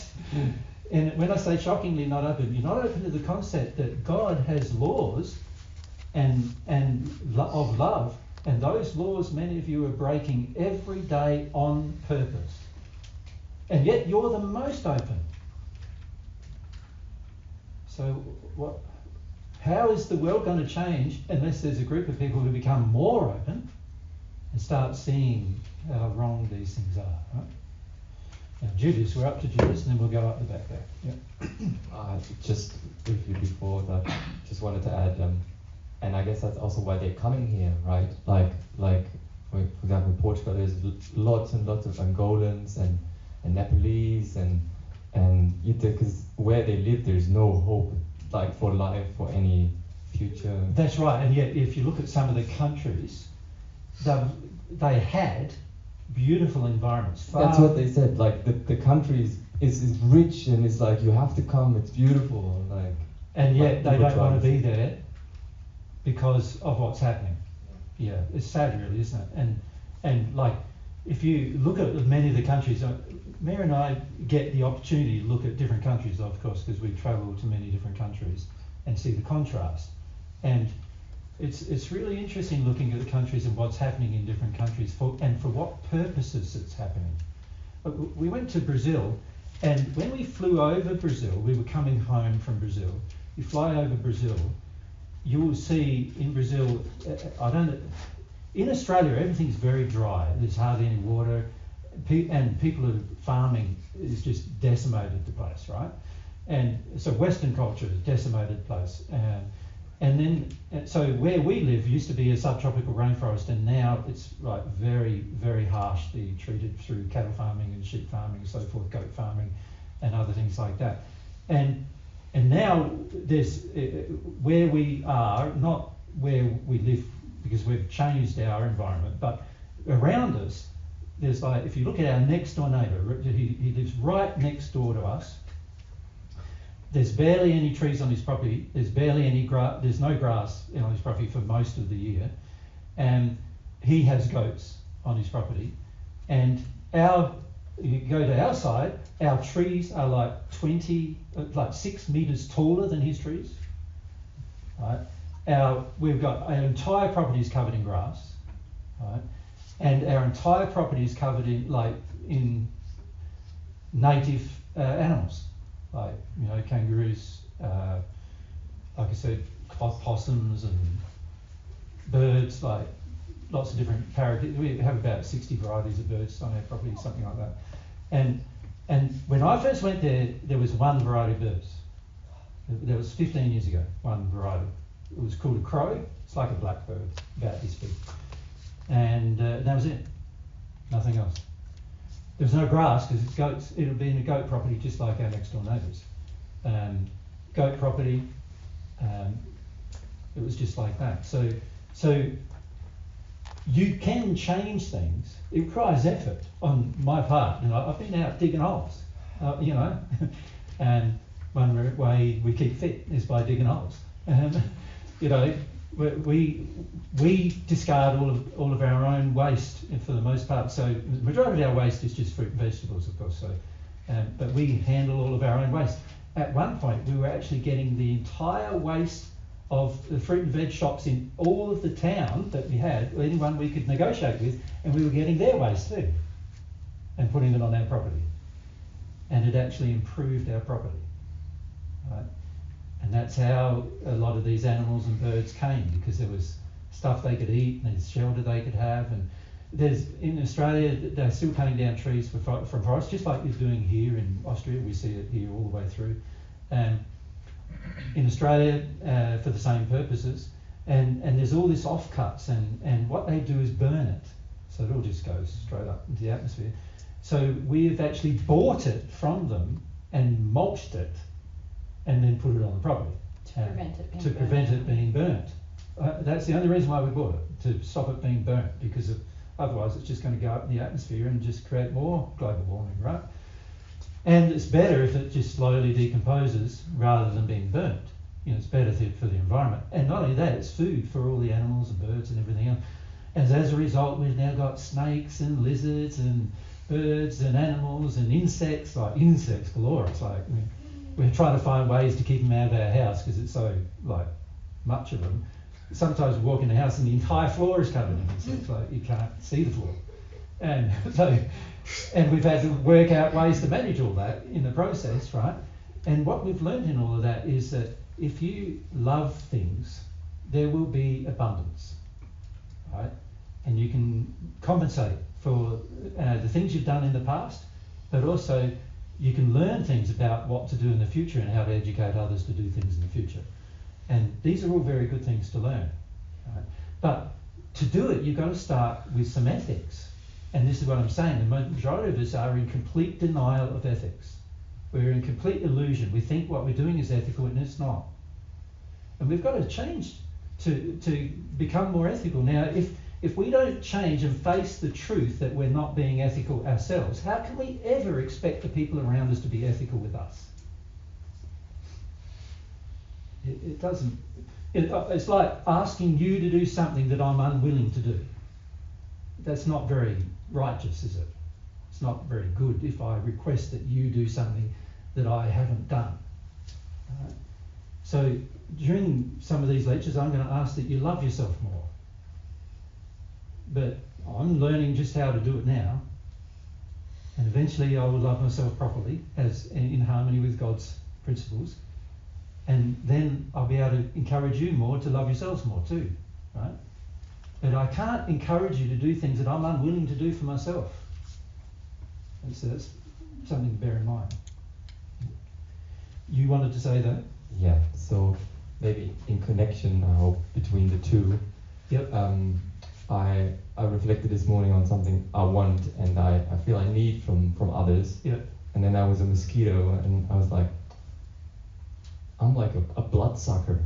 Yep, like, I agree with that. Yeah, like, yeah. Particularly with women. Or with anyone. Yeah, but particularly with women. Yeah, so it's like I feel, and I guess with that also means that I feel God hasn't provided or whatever, or God doesn't give me what I think I need. So it's justified and necessary that I just take whatever I can get. Yes. And I suck it out of. So that's particularly out of people. Yeah, in my case, because I don't have. Well, that's a very good self-reflection. Because if I ever had the chance to say that to you, that's what I would have said to you. that you like a mosquito. Like it's a brutal truth, isn't it? If you think about it. But you can change it. You can change it. Yeah. You see, if you don't know you're doing it, or you don't even realise you're doing it, or you just ignore you're doing it. So what I've seen you do over the course of the time I've known you is that you go and stay with somebody, you take everything from them, and then when they're exhausted giving that to you, you go and stay with somebody else and take everything from them, and then when they're exhausted giving that to you, you go somewhere else and take from them. And that's been the pattern of your life that I've observed. At the same time as you thinking you're doing them some favours, which is even worse if you think about it, because that they sort of come away feeling, wow, I felt like I've given all these things to Julius, but he thinks he's doing me a favour by being with me, you know. And also you believe yourself to be in harmony with God's truth, more in harmony often than they are, and that's like completely false. That's you living a total illusion, because the fact that you're going from person to person to person and using their resources without consideration of love proves that you don't understand the truth. Does that make sense to you? Yeah. Now, it's very good you had that realisation. It's very bad it was only this morning.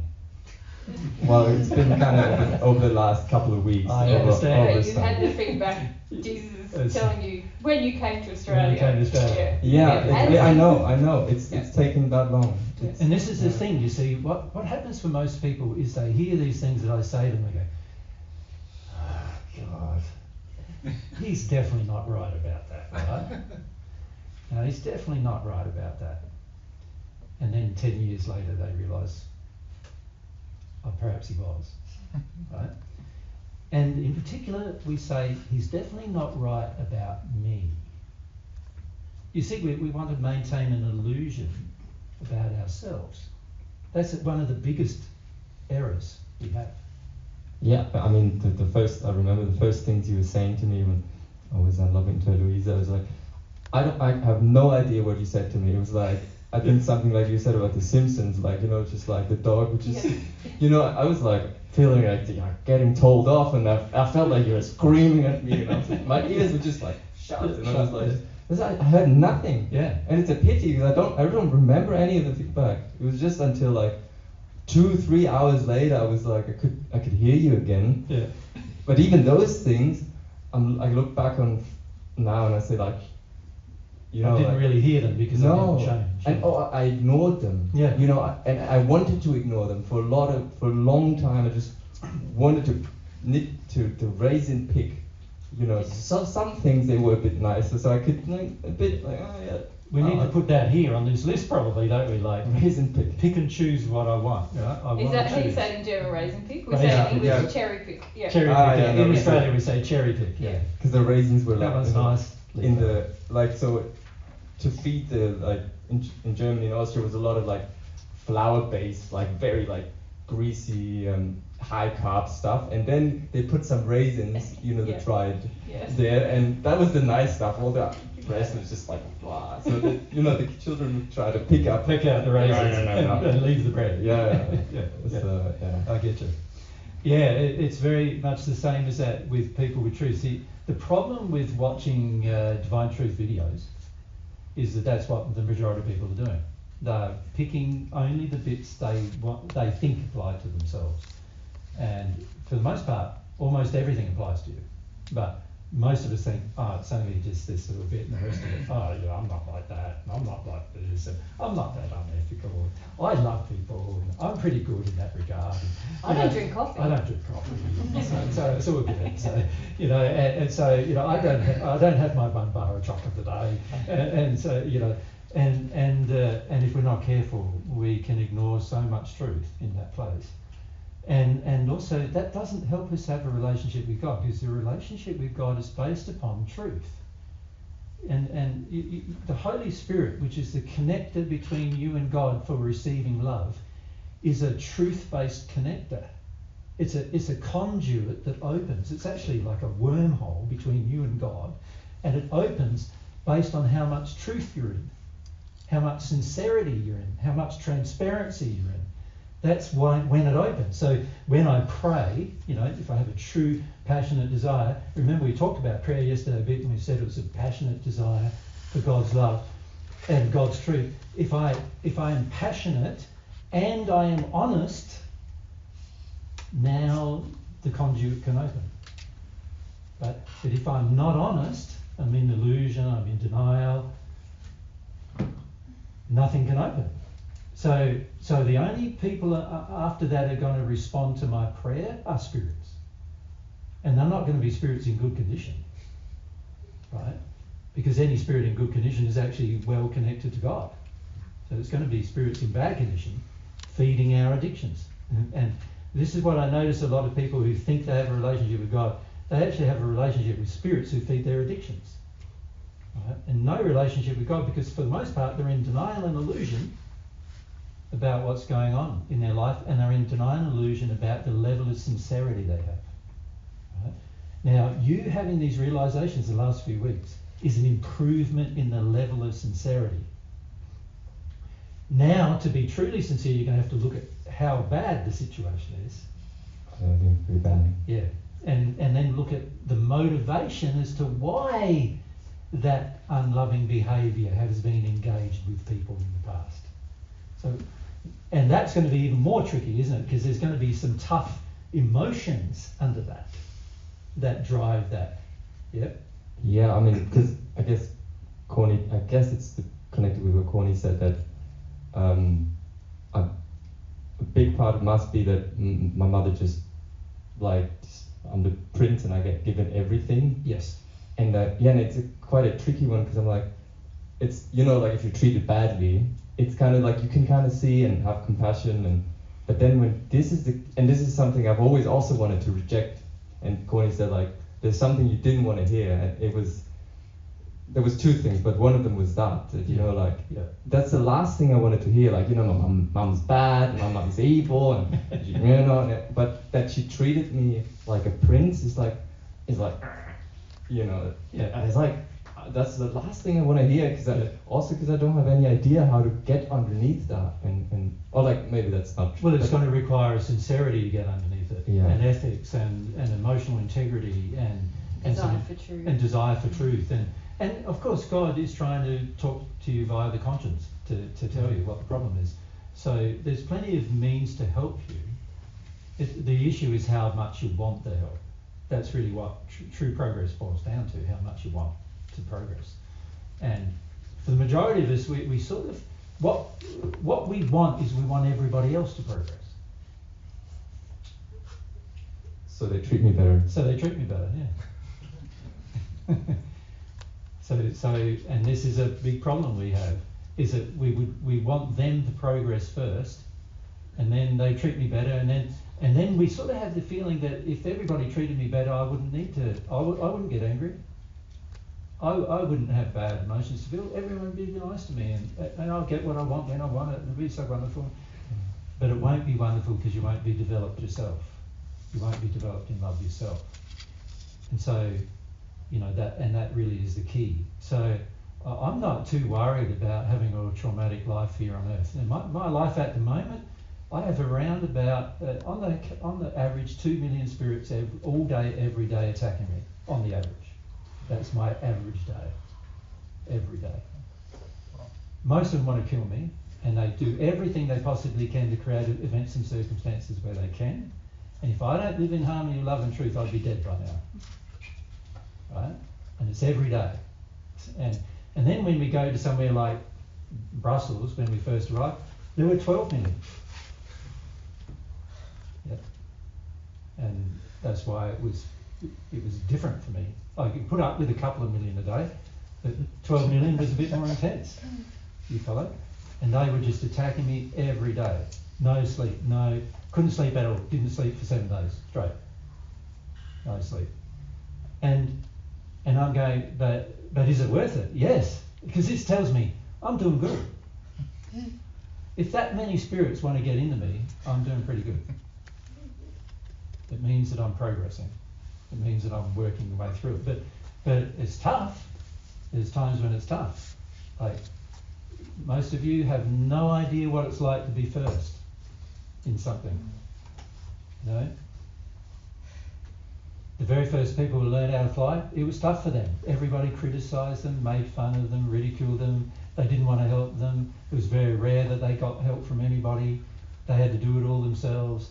They had to work hard at it. They basically put the rest of their life on hold to do it almost, you know. And now most of us fly. You know, we get in a plane and fly here and there and everywhere without even thinking about those people. And yet they deserve our honour and respect because they were first, right? When you say that, I guess there's a reason. Like, I guess I got attacked this morning, but you're kind of saying like a bit of it, like, because for you that's not the case, but for me that's also a lot of the compensation. Or is it the attack? Like spirits attacking you is not really compensation. Spirits attacking you is because they don't want you to change. They get their thing. They get certain things fed through you, and they don't want you to change. In my case, they don't want me to change. If I change, I'm going to become braver. I'm going to talk more. I'm going to be more forceful, more open with everybody. I'm going to be more direct with everybody, more honest. I'm going to speak more of God's truth, and it will be more well known. Like, do all the spirits who are guiding the world's political systems and the religious systems and the economic systems and the medical systems of the world, do any of those spirits want that to happen? Of course they don't. So of course they've got a vested interest in attacking me. But just like many of the spirits with you guys, so some of you just have one or two spirits with you, but they're vested in you keeping on the same addictions, on the same path, on the same, you know, on all of these things, you know, sin is freedom, sin is pleasure. A lot of you don't realise that actually a lot of these thoughts are not even your own. They're encouragement from spirits, unseen people around you, to encourage you to continue your justifications so that you don't progress. Yeah? And so when you start to make a progress, like the one progress you've started to make, which is this awareness of yourself and going, wow, I use people, yeah, they're going to go, but we want you to use people. We get our addictions met through you using people just as much as you do. And so when you start changing, they're going to go, oh, we want you to stay the same. So they'll put some pressure on you. And then, of course, you're going to have to deal with that pressure as well.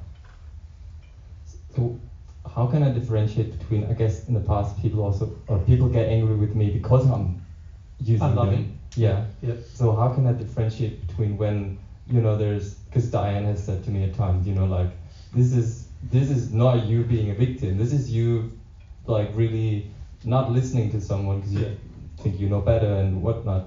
So now I'm always, when I'm getting attacked, I'm almost like, well, is this, so what?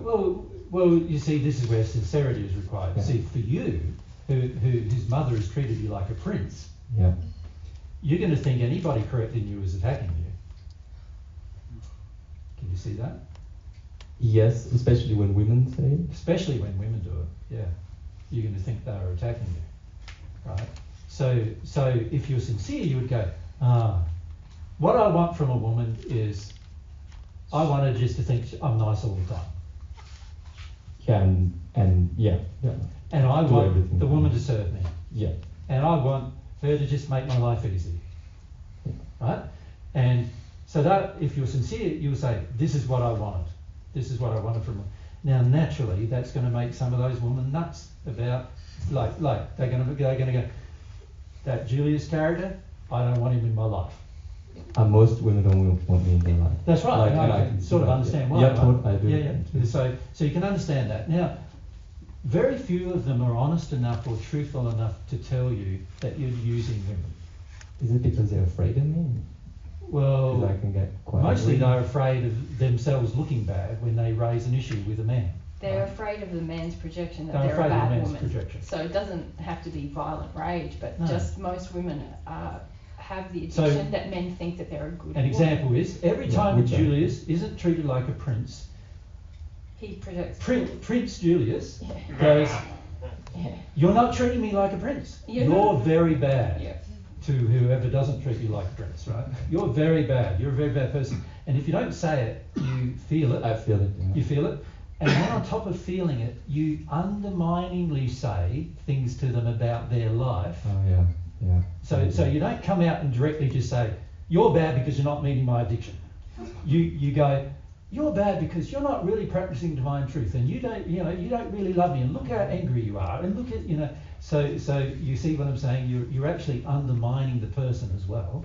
Because of my strong intellect, I can just kind of, I don't have to do it direct. I would call it a strong intellect, but not very logical one. No, but no, because it's actually going to create more problems with the women, right? At the end of the day, so it's not being very logical, but yes, you're able to pick on you pick on them.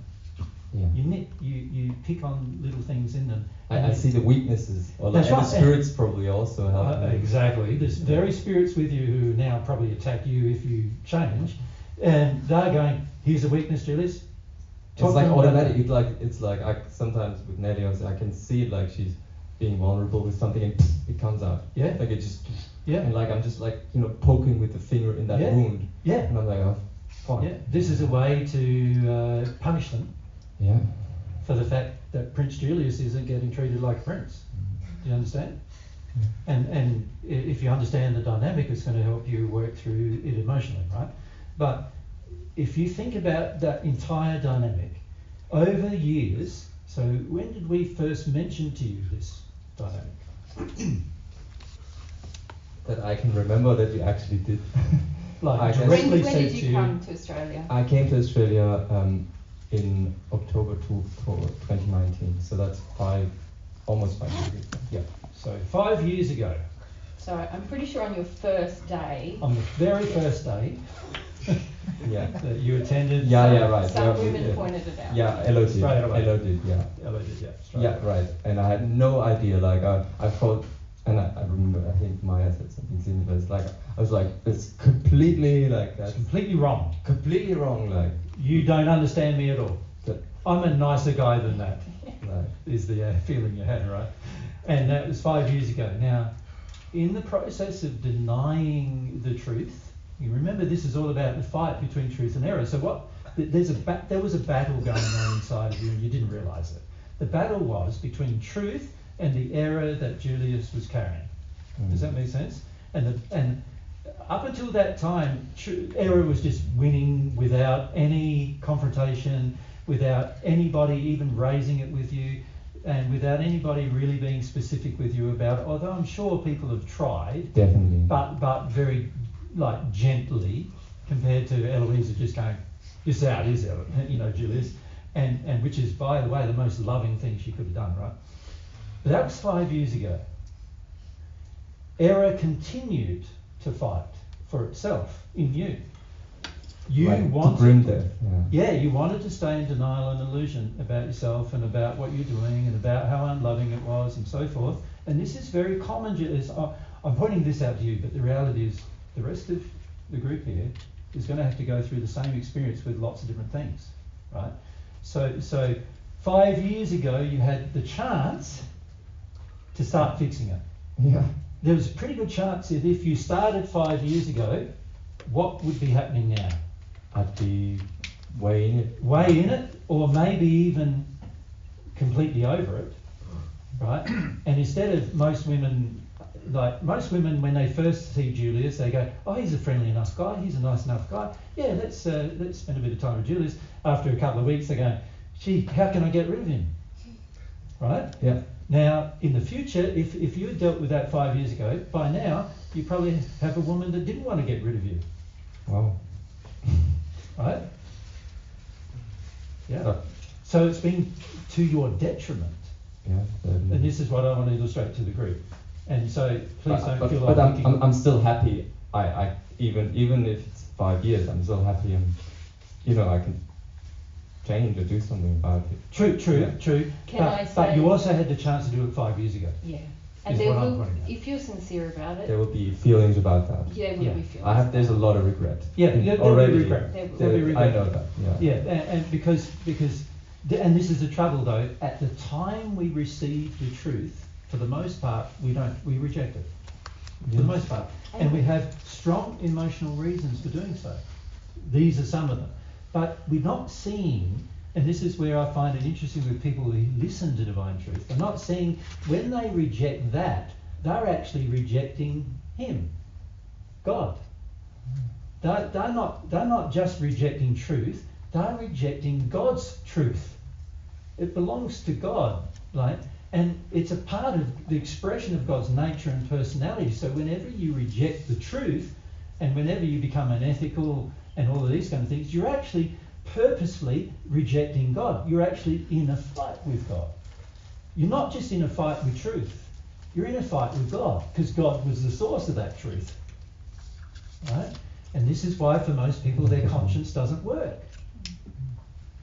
Because the conscience is about God sharing truth with you through the mechanism of the human soul that is the conscience. And for most people their conscience doesn't work because they're in a fight with truth.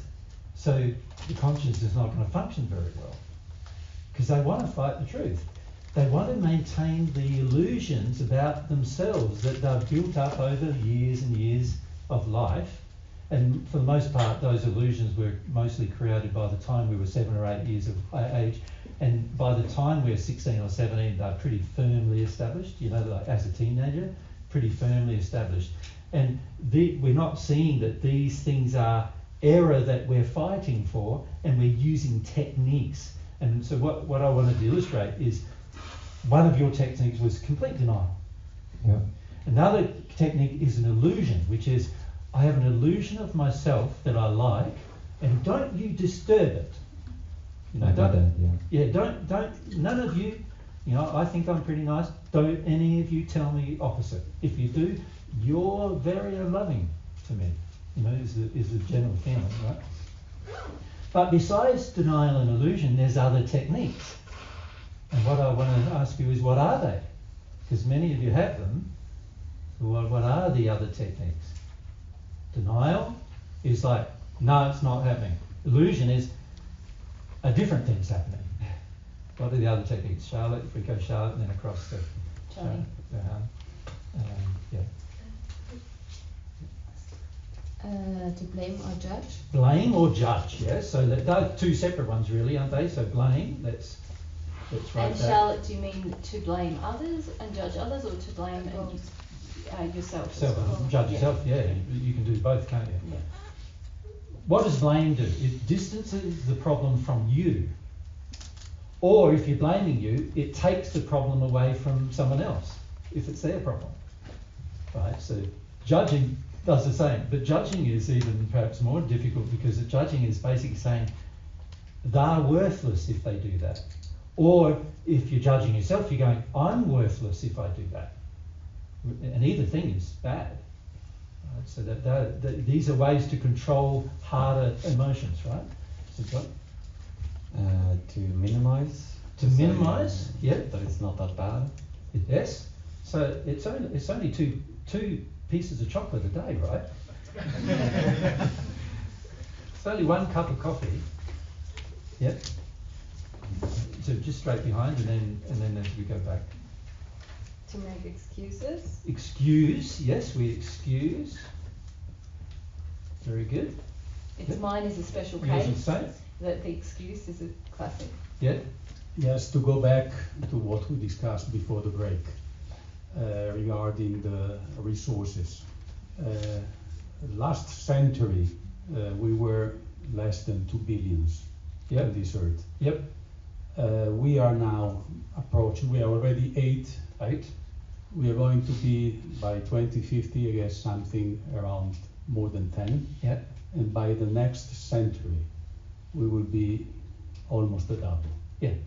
So, and this is creating a huge problem regarding the available resources. Well, it's the lack of love that creates the huge problem. The Earth has been created to support 60 billion people.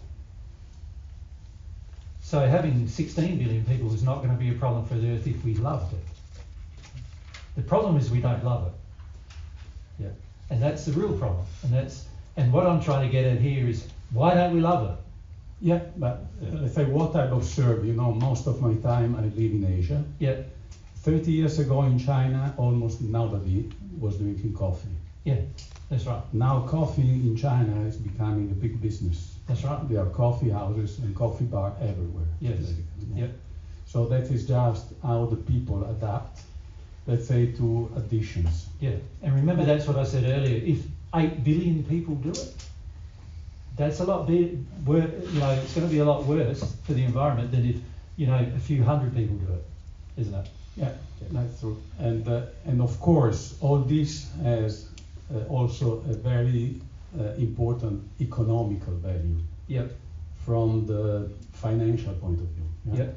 As well as the water we are drinking, from the economical point of view, is already a scarce resource. Yes.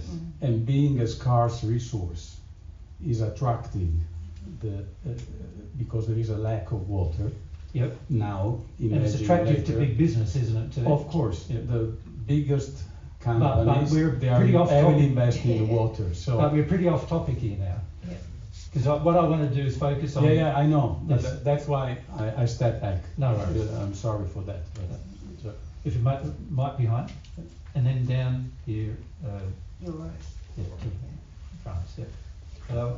I just wanted to say that we've all been conditioned to some extent, haven't we, by our background? And certainly we have. You know. So we all have this habit, I think, of judging and comparing ourselves with everybody else. And obviously those judgments and comparisons are going to be completely in error because we have no idea what the experiences of another person has been in their background. Very true. So to go back to the other point about comparing the two squares of chocolate and whatever, yep. You know, I mean, if we... You're fighting for it a fair bit, but yeah. I'm still fighting. You're still fighting, yeah. I'm going to a bit more extreme now. You know, it's a bit... You know, we can't really judge anybody else, can we, about, you know, whether they have a bar of chocolate or a square of chocolate or whatever. You know, if you're somebody working on the rubbish tip in India, for example, you know, and you've been given that hand to deal with sort of thing in life, yeah. Then it's not really fair, is it, to say, oh, they've had a bar of chocolate or whatever, when they can't really afford anything else. You know, it might be one of their limited pleasures in life, sort of thing. Yeah, so we can't really make a sweeping statement that this is Can you wrong see or what you're that's doing wrong. now, though, to yourself? A little bit, yeah. Yeah. See, this is the trouble. Is I agree with the comment completely. You see, what you're doing now is you're moving the conversation away from yourself. And I agree totally that the poor young fellow in India who's working in a rubbish tip and he finds some chocolate in the rubbish, he's going to eat it, right? And I don't begrudge him that. And in fact, he shouldn't even be in the rubbish tip. And if I could do anything about it, which I'm trying to do, by the way, by teaching you how to love, then I would help him out of the rubbish pit if that was my, if I was there, that's what I would do, right? Now, the problem is when we do that kind of manoeuvring, we are just shifting away from our own error. We're basically saying, now I feel judged, and now I feel criticised, and now I feel, and the reality is God's law is judging you right now. It is, and I'm telling you it is. I'm not judging. I'm just saying God's law is saying what you're doing is ethically wrong. Yeah, but you're saying that, not God. No, God's law is saying that. This is what I'm saying to you is that God's law is already saying that, and if you could feel God, you would feel Him saying it. And what I'm saying to you is you don't want to feel Him saying it, and that is how you stay in error. Yeah, but with due respect, you don't know sort of what my experiences of life have been. And, you know, like you said before... You say that, but you don't understand me at all. And also inherent in your question is the implication that you are being judged, and you're not being judged. Well, yeah, exactly, but I don't mind being judged by God. But no, you do, is what I'm saying. What I'm saying is you do. All I'm doing is saying to you how God's law is going to judge you. That's all I'm doing. There's a lot of variables, isn't there, in what's in affecting somebody's decisions and what they take. But I'm referring to what's affecting yours. Yeah, but you don't know what's affecting mine. I That's do. my point. I do. I know you far better than you know yourself. Okay. And you don't believe that, I know. But okay, give me some and by the way, God knows you even better than I do. And all I've got to do is ask God about you, and He'll tell me anyway. These are things you don't realise about God's truth. The more you progress and the more in harmony with God you become, the more you know about everybody you meet. The more you know what's driving them, what emotions they have, why they have them, what justifications they have, the more you know all of these things. This is some of the advantages of growing in your relationship with God. But you don't know me well enough to know that I know those things. Someone like Julius, who's had some experience with me, knows that I know things about him that he didn't know about himself, right? And I knew them. I didn't have to talk to him and ask him about his life, and I didn't have to ask about his experience at all. The very first time we had an opportunity to have a conversation, I said to him what the problem was, and now 5 years later, he's seeing the problem for himself, right? Yeah, but we've never had a conversation. Well, I don't need. Well, we're having one now for a start, and I don't need to have a conversation to feel a person. I didn't tell him anything. Julius never told me anything. When I first met him, he didn't tell me anything about his life, anything about his parenting, his mother, his father, nothing. I told him about it. Yeah. Right. Now, I'm not saying that's a special thing. I'm saying that every single celestial spirit has that ability. Every single person who has a relationship with God grows in that ability. You will grow in that ability. You will even look back on this conversation with me and go, what was I thinking? You will, because you are arguing for your own lack of ethics, and later on in life you'll go, what was I thinking doing that? That just delayed my own progress. I feel as if I'm fighting for the truth. truth. You're fighting for? I feel as if I'm fighting for the truth. I know mind, you do. I don't mind being told. That's what our error does. That's what error does. Yeah. How you're feeling right now is good that we're having this interaction, because how you're feeling right now is how everybody who ever hears me feels. It's how Julius felt when I talked to him 5 years ago. I felt it's how that. Mary felt when I first met her. Who hasn't? Right? Who hasn't? Everybody who's ever had a personal conversation with me feels this way. Everybody. Terrible. It's terrible. It was the yeah. So microphone, just because otherwise. I know. Leave the microphone up there. Yeah, microphone here. Like it was I would back in the day I would say it was the worst 3 days of my life. Like in a sense of like it was so confronting. I'm getting picked on every day. I'm getting abused every day. This is how Julius. I don't even know how he felt before he was feeling it. By the way, like. So, and it was when he went away and he's going, that was a terrible experience. Why would I go back there again? You know, and this is a part of the feelings, isn't it? This is a part of the feelings that go on between the confrontation of error and truth. And this is what I would like, this is why I like these conversations, because you need to see these are the feelings you're going to have. You're going to have them. This error is fighting for itself. It's fighting for itself. And you're going to feel so justified, you're even going to feel like I'm telling you a lie. And you're telling me the truth. Yeah. That's how Julius felt.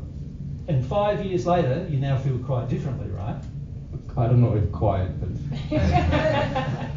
Well, the mosquito illustration that you gave, which was very true, obviously inspired, right, is triggering now a chain of events which you can now choose to act upon and sort this issue out. And in the process, you will also be, you will find, you know, you're heterosexually inclined, aren't you? Yeah. And yet these women want to stay away from you because after 2 weeks with you, they just feel like, right?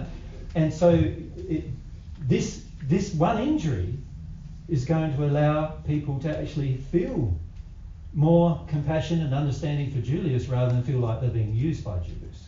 Yeah? And so that's going to benefit your future. But it could have happened 5 years ago, but as you have experienced 5 years ago, and as you're experiencing right now, I should say, the error is going to fight for itself, right? Many of you haven't even begun that yet. Like, we were in Brussels last week. Almost every man in the audience was unaffected by the 3 days of conversation. The reason why is because they already believe themselves to be above it all, right? Every woman in the audience, almost to a individual, by the time we'd done 3 days, was angry as, mad as, I don't know what you have in your language, mad as whatever, angry as whatever, but they were pretty angry with me. They went away from the group angry. Why? Because I was telling them that I had to feel fear, and they were feeling like fear is a good thing. Fear protects me. Fear is good for me in my life. I'm a woman. I have the right to be afraid. Look at the world. It's man-dominated, crap from men all the time. You have the right to be scared. And so they walked away being angry. That's the error fighting for itself. You need to understand that, right? Because if you don't understand that, you won't go beyond that, right? Don't you think there's things that God has shared with me, and I've been mad as a hatter about it, right? One of the very first things that I was really angry about was who I was. Right? Remembering, you know, like just remembering. My God, like, how am I going to say to a bunch of people or that I'm Jesus? What does he expect of me, for God's sake? You know, like, how bad is that? Nobody's ever going to listen to what I've got to say once I say that. You know, and I actually tried for about, 3 minutes. No, it was more like 2 days. I tried to be in front of a group of people talking to the truth about them without saying who I was. You know what happened? I was doing these whole things about secrets of the universe and all these other things, and people would start going, how do you know all this? And I just ignored it and I keep going with the discussion, and people can say again, how do you know this? And I go, how do you know this? By the second day, it was the same group of people, second day, how do you know this? And one person said, you never answer the question, how you know all this. So I was saying, okay, I have to put everything down and go. The reason why I know this is because I've been around for 2,000 years and I've been in the spirit world for most of that time, and that's how I know this. And actually, my name's Jesus. It's not, Alan John Miller, as you think, but and there was like silence after that, of course. No more questions. And everybody in the audience I could feel were going, he just said he's Jesus. Why am I even listening to this guy? So I learned very quickly that if I was not going to be honest with a group of people in the audience about who I was, then how would I expect them to be honest with me about anything either, right? But I had to go through that experience. I knew that it would be confronting for you to know that when I meet you, for the most part, I know what almost all of your feelings and where they come from. Most of you don't realise that, but I do. People who interact with me individually soon find out that's the case, but their error is the very first thing that happens. It's the very first thing that happens, just like my error was the very first thing that happened between me and God. Exactly the same as that. The error wanted to fight for itself, and in my case, the error wanted to fight for itself, but God sorted me out good pronto, quick. He sorted me out with regard to any error I had. It was criticised immediately, exposed publicly, and I learnt to deal with it now.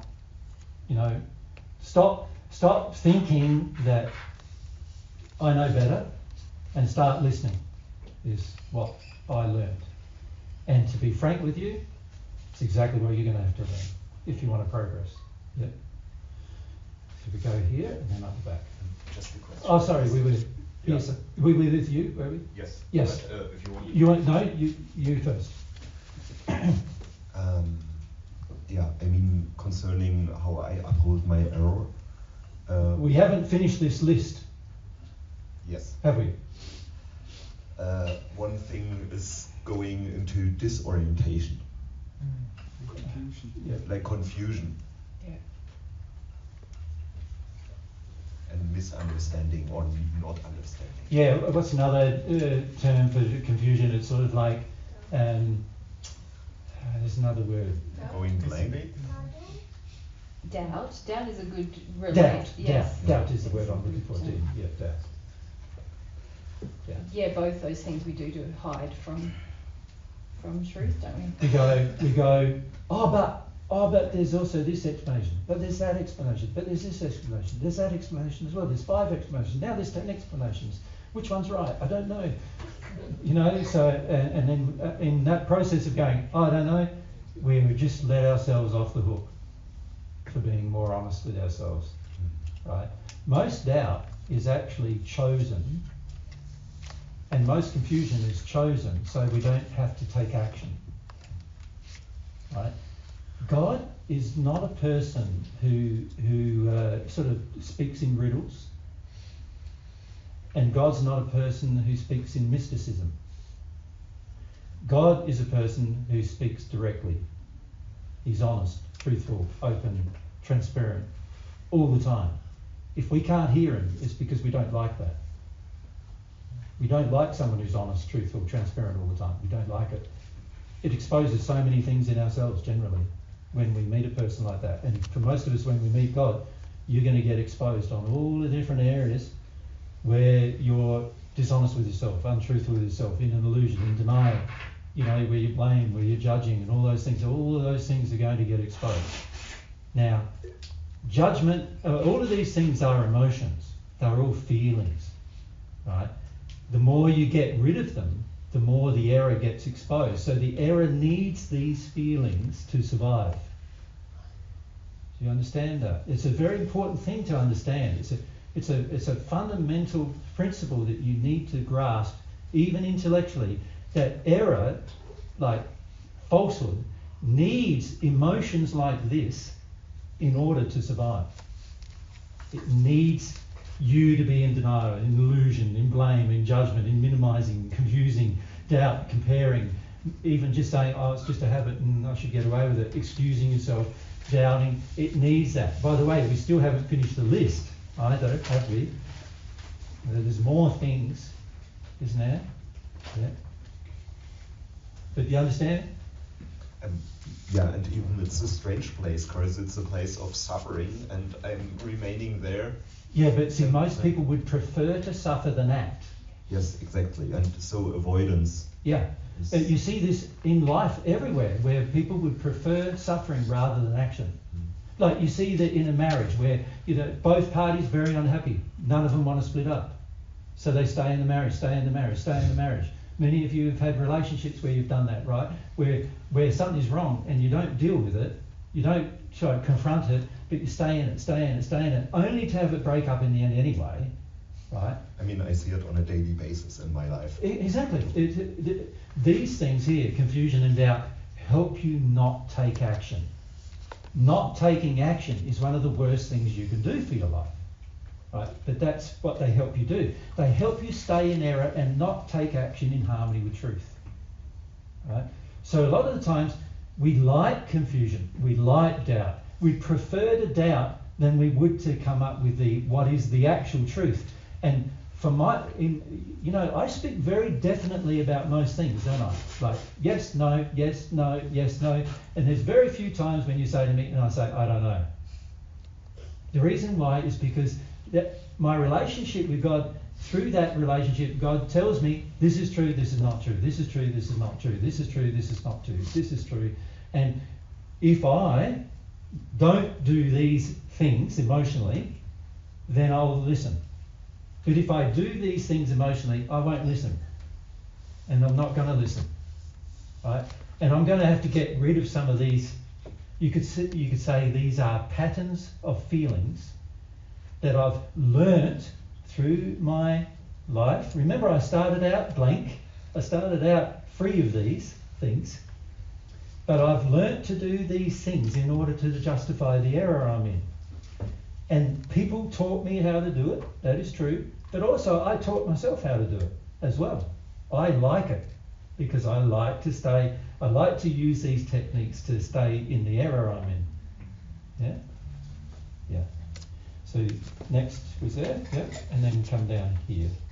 Yeah, I can Yep. attest to that experience of being confronted with truth where I feel like I did believe you were saying the truth about like everything except me, and I knew that was illogical. Like I knew Yeah, that yeah. can't be the solution. I mean, like, I think everyone's smarter than that. But it's a very interesting thing you raise, because Mary and I have, over the years, we've been doing this now publicly for 16 years. We've talked to tens of thousands of people.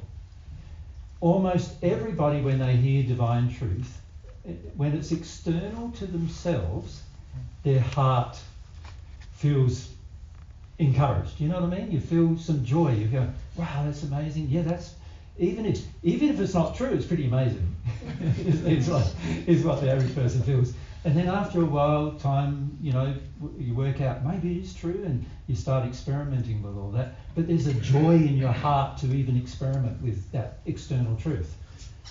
When you're told a personal truth, it is completely the opposite. It's completely the opposite. It's like, you've got no idea what he's talking about now. What's wrong with him? He's gone from knowing these things to not knowing me at all. He doesn't understand me. He doesn't get me. He doesn't, And anybody, by the way, you're going to feel God doesn't get you. You're going to feel God doesn't understand you. You're going to feel your justifications in the same way. And the more in alignment with somebody, that somebody is with God who's around you, the more you're going to feel they don't get you. They don't understand you. When they get you more than you realise, they do. But in the error, because it's personal now. We're not just talking about how the universe works and the lovely spheres and the spirits, and you have all that fear of death you had, well, that you didn't have to have that because there's this afterlife, and you're going to live forever. And, you've got the opportunity to progress and start your progress whenever you want. Oh, that's relaxing to know. I don't have to panic about my progress. And there's all these wonderful things. And then we start talking about your personal error. It's just like, there's this like rage that comes up. And so we need to add, don't we, to that list, rage, anger. And another one that many of you use is towards me is condescension. Is that condescension? C before us? Sension. Condescension. No, that's not right. I can't spell. That's the truth. Condescension. Condescension. Condi.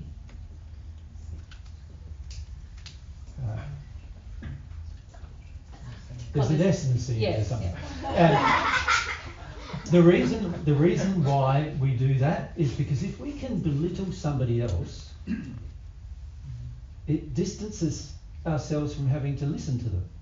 So what a lot of people do with me is they hear this divine truth, like external, like about the spheres and everything. They go, oh yeah, that sounds all wonderful. It's amazing. I really like going there because it's really nice to listen to, and it's encouraging to my soul to listen to the fact that I live an eternal life, and that there's more going on than what just this life and all these things, and it's relieving actually to hear universal truth to your soul. Your soul feels relieved. But when it comes to our personal error and somebody starting to point it out, our soul does not feel relieved. Our soul feels like fight for the error, fight. We are in a state where we want to go to war. Then. Now, there's all sorts of ways we manage that. So the average person doesn't sort of realise that in themselves that they want to go to war and it's that bad. So they go, condescension, or they go comparison, or they go doubt, or they go excusing, or they go just stay in denial or illusion, or just blame my mum and dad for it all. The fact that I'm unloving now is all their fault. Or no, don't blame mum and dad because I still want a relationship with them. Blame God instead. That'd be a good idea. And, we do all sorts of things, including, of course, blame Jesus, right? Which is very high on most people's lists. When you come to a seminar and he's saying something to you that you don't want to hear, of course, most of the time you're going to blame the person who's brave enough to say it. aren't you? So that's normal.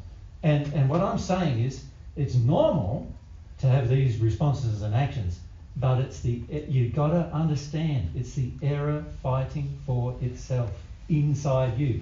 The sin is inside you, it's fighting to stay there.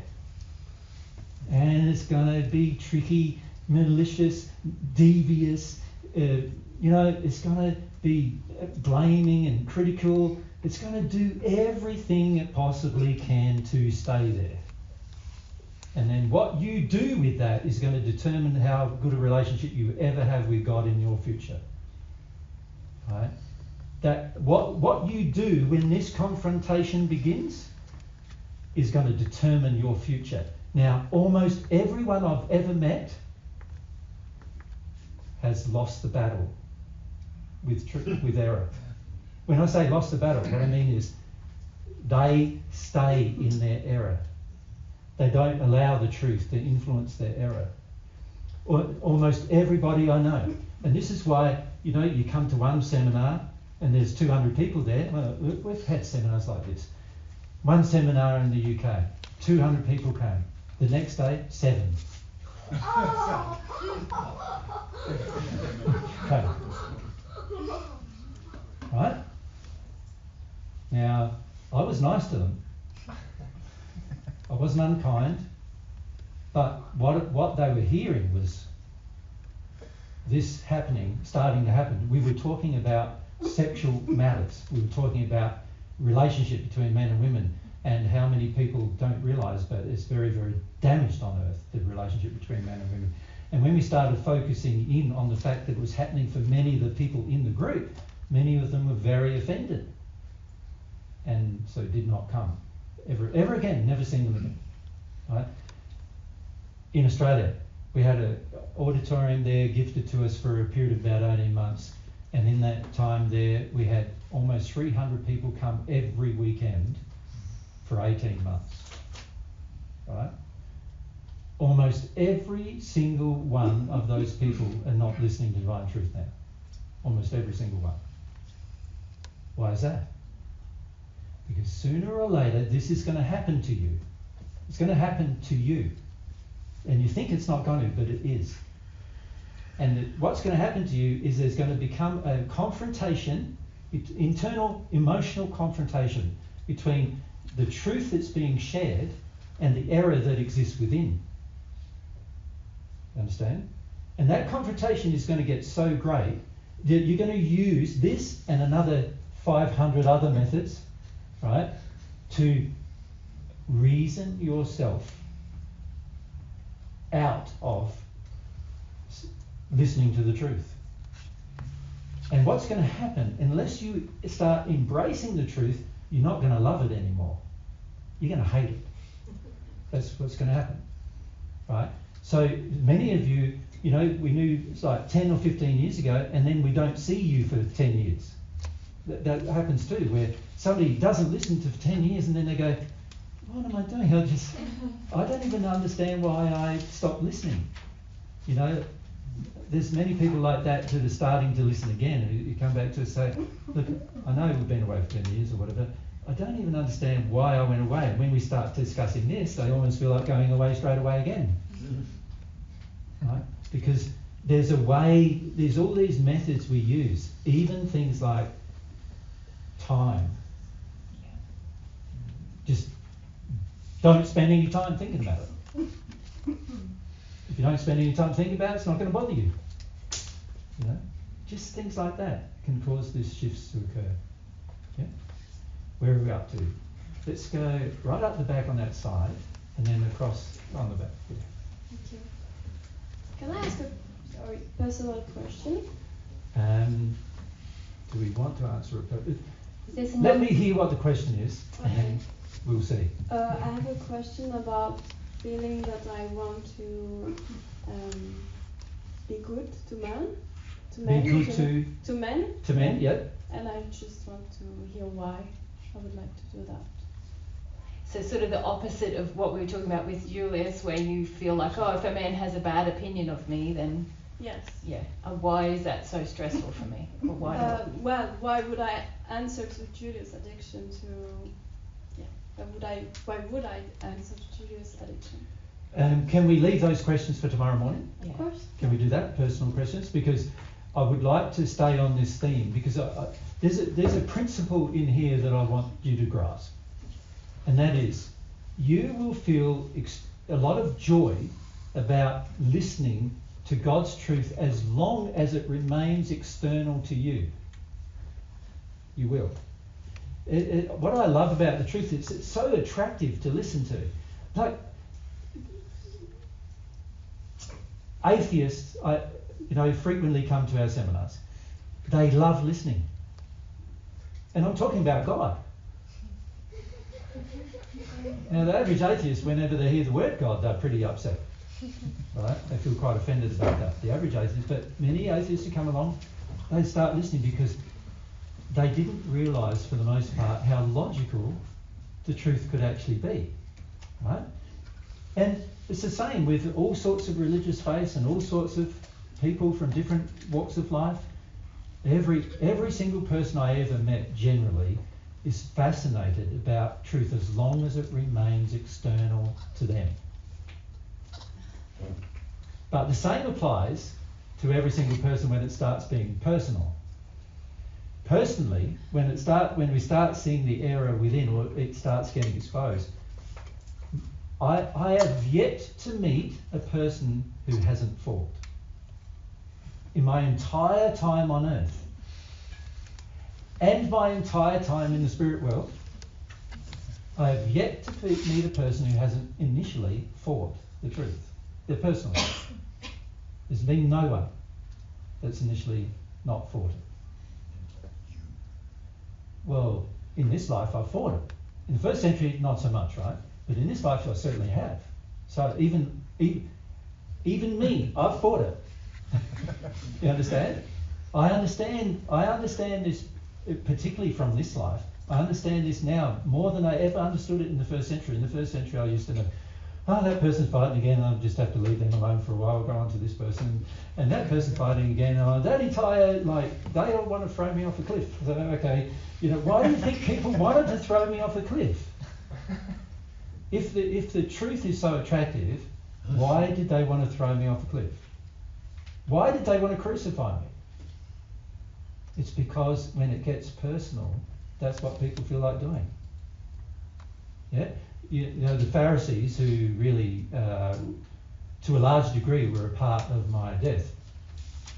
Every time, they couldn't avoid the conversation. It's sort of like, you would think that if somebody's talking about the opposite of what you want them to talk about, the best course of action would be just to not be there.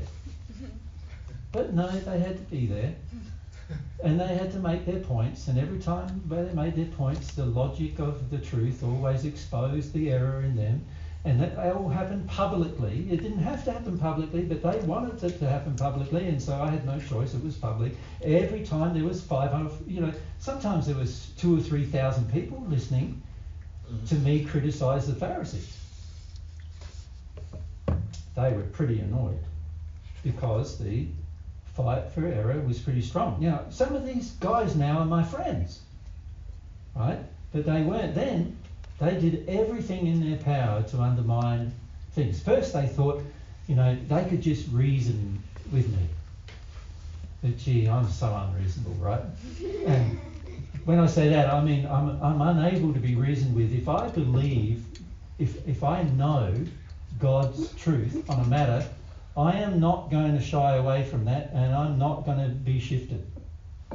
That's the way it is. And by the way, when you know God's truth about a matter and you actually know it, you'll feel exactly the same, right? Anything harmonious with love, you will feel, I'm not shifting. And so they learnt, he's not shifting. So what do we do now? He's not shifting. And every time we get in a public argument with him, which they wanted, by the way, because they wanted to be condescending with me. They wanted to, show people that I was wrong. Right? That was their motivation, right? So they got in these arguments and this condescension with me and belittling me and all sorts of things like that. And every time it didn't work out well for them, right? So now what do? Well, it's a very similar experience to what I had when I talked about yesterday when I was 5 to 7. What does the guy who's potentially violent do when he can't manipulate a person who's not going to move? They're going to get violent, right? Right? And so in this fighting for error, the extreme of it is murder. I've experienced it. The extreme of a person fighting for error is murder. I've seen people fight for error and rape. These are extremes of the fight for error. I've seen people in error do that. That they've gone so strongly into their error that they've gone to these terrible darkness in order to fight for it, right? And in my case, they reverted to murder, right? In Mary's case, the same. First century life, she was murdered as well. Almost all of my friends in the first century were murdered. Almost all of them. That's why they put the Christians in the arenas, because they didn't want to hear any truth, right? It was the personal truth. It was just the universal truth everybody's happy to listen to because it doesn't affect them. They can sort of act like their life can just go on like it was going to go on, and they can get away with just, oh, isn't that wonderful? Oh, that's a good thought. Oh, isn't it great? They can get away with that kind of reasoning. But when you start getting personal with people, now, if you don't let them do all of these things, they get progressively more and more and more and more angry to the extent where they'll even revert to murder. Suicide is another way most people do as well. A lot of people will revert to suicide as well. Murder of self, rather than face the emotions, rather than face the truth of what's going on. Yeah? So, up the back. So, in answer to your question, tomorrow, we want to answer personal questions, but I always want to bring it back to the era we're in. That will be my theme tomorrow. Make sense? Yeah. Yep. I think maybe it's personal or it's with error, because my question is, yesterday I felt a lot of numbness, but mixed with feelings, or like, I can't describe what it was, because it's like new for me, and I want to open about it. Numb is another method we use. Yeah. Just go numb. Just go. If you see a child, if you try, it's interesting when a child is in a state where they're demanding, and if you discipline the child by holding it and restricting it from doing what it wants, it'll go through stages. Right? Usually the first stage is rage, so it kicks and screams and tries to, get out of the hold, and if you keep holding, eventually the child will go in a state where it's pointless being in a rage, so I'm just going to go listless, numb. And the child will just sort of let all of his muscles go and just hang there. It's not over yet. The fight isn't over yet. That's a technique you learnt in your childhood to get away from dealing with something. It's a method here. Numb is another method we use to just go tune out, zone out, get away from the issue. And so they go numb. You keep holding them. You'll find, hold them for long enough, they'll go back to anger. Because they want numb to work. Most people want no action to work. It's sort of like, the truth is confronting my error. God's expecting me to take an action to fix that. No action means that I don't have to do anything, so I just take no action. But the problem with that is in your life, you finish up taking no action, 100 years pass, you die, taking no action for a while there too, and you end up in states where nothing's really changed for a couple of 100 years in your life if you're not careful, before you start to actually learn to take action and stop being numb to everything. Numb is a desire to avoid emotional truth, a desire to avoid your emotions, to avoid your feelings? It was so difficult because there was some feelings that I can't describe, but it was not bad and not good. It was like a Yep. weird stage of, Yep. I don't know. Yep. Yeah, and a lot of us, when we get into these states of change, we don't realise, wow, I'm just freaked out about any change that happens to me. And for many of us, we then back off of change by just going numb, taking no action, avoiding change, excusing, and all of these other things we do. We do these things because we feel going forward is uncertain, is what we believe. We feel it's not necessary. We don't know if it's a good or a bad thing. And because it's uncertain, we then go, well, do I really want it? Isn't it better just to stay like I am, because that's certain? Now, there's many times in your future, and this is probably, I'll say just before lunch, if we need to stop for some lunch. There's many times in your future where your future will be uncertain, and you'll be very tempted to stay in the state where you are presently. There's people in the second sphere of the spirit world. The second sphere is like paradise compared to Austria, you know? Austria is like a dirty hovel compared to the second sphere. That's how beautiful it is. Here is it seems very beautiful when you look on the outside, but there's a lot of things wrong with it, of course. But even with all the beauty that's here, the second sphere is like heaps, 10 times better than anything you can imagine here. And so when people get there for the very first time, they go, why would I want to go anywhere else? I like this place. People are nice. There's no nastiness. There's no, everybody seems to like talking about lots of interesting things. Life's really interesting. Why would I want to go to the third sphere? The third sphere is uncertain. I don't know what that's going to look like. I don't know what changes I'm going to have to make there. I'm very comfortable here. So I've known people who stayed in the second sphere of the spirit world for 200 years, right? Because it was comfortable compared to their life before then. It was better. But not as happy as they could be. It's much happier in the third and fourth and fifth spheres. Each new sphere is like huge difference in happiness. The celestial kingdom is like unimaginable for most of you in terms of happiness. And yet, the average person is arriving in the second and going, well, they even know there's more, but they're not feeling like it's for them because of the uncertainty. And so they take no action. And so they stay there. And they stay there for a long time, oftentimes. Oftentimes until all their friends are gone and all their family's gone and all their, people they knew and met in the second sphere, they're all progressed too. And it's like, oh, there's a whole new generation of people now in the second sphere and they get to know them. And then after a while they go as well. And after a while you feel like, I'm getting left behind. And then you start looking at why you're in that state, which is a lot of times about being numb, wanting to not move forward because you're afraid of what might be forward. Right?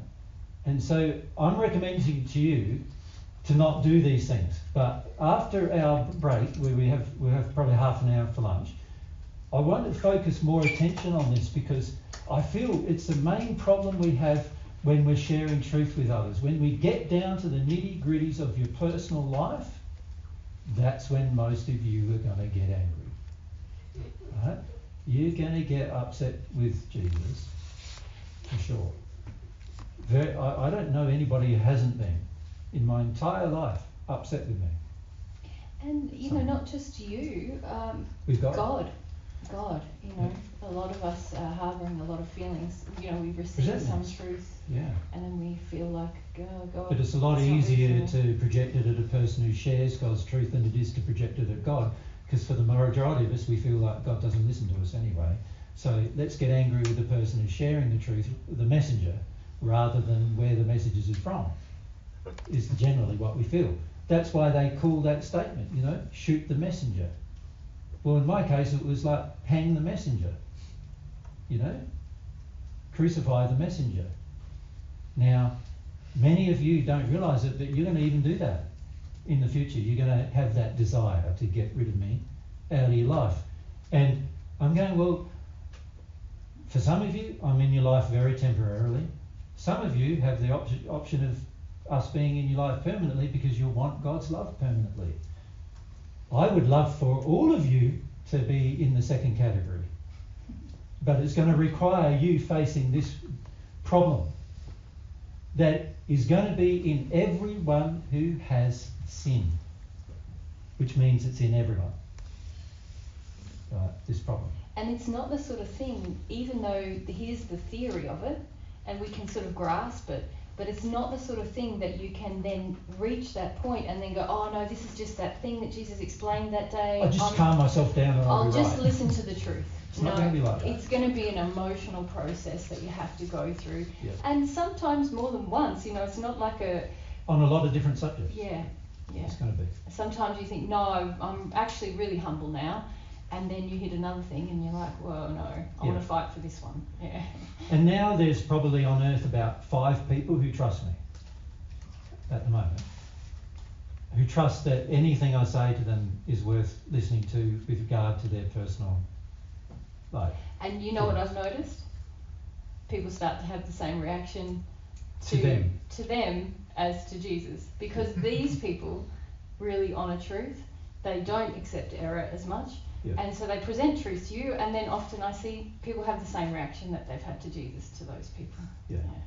And like that's normal. You with Eloisa, Yeah. With myself, with other people. Yeah.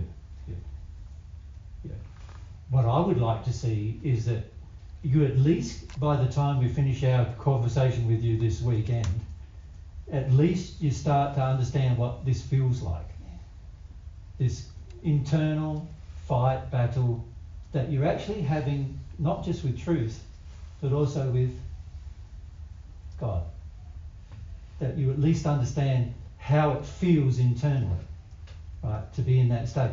Because if you can feel the state, you can recognize it, and you can work your way through it.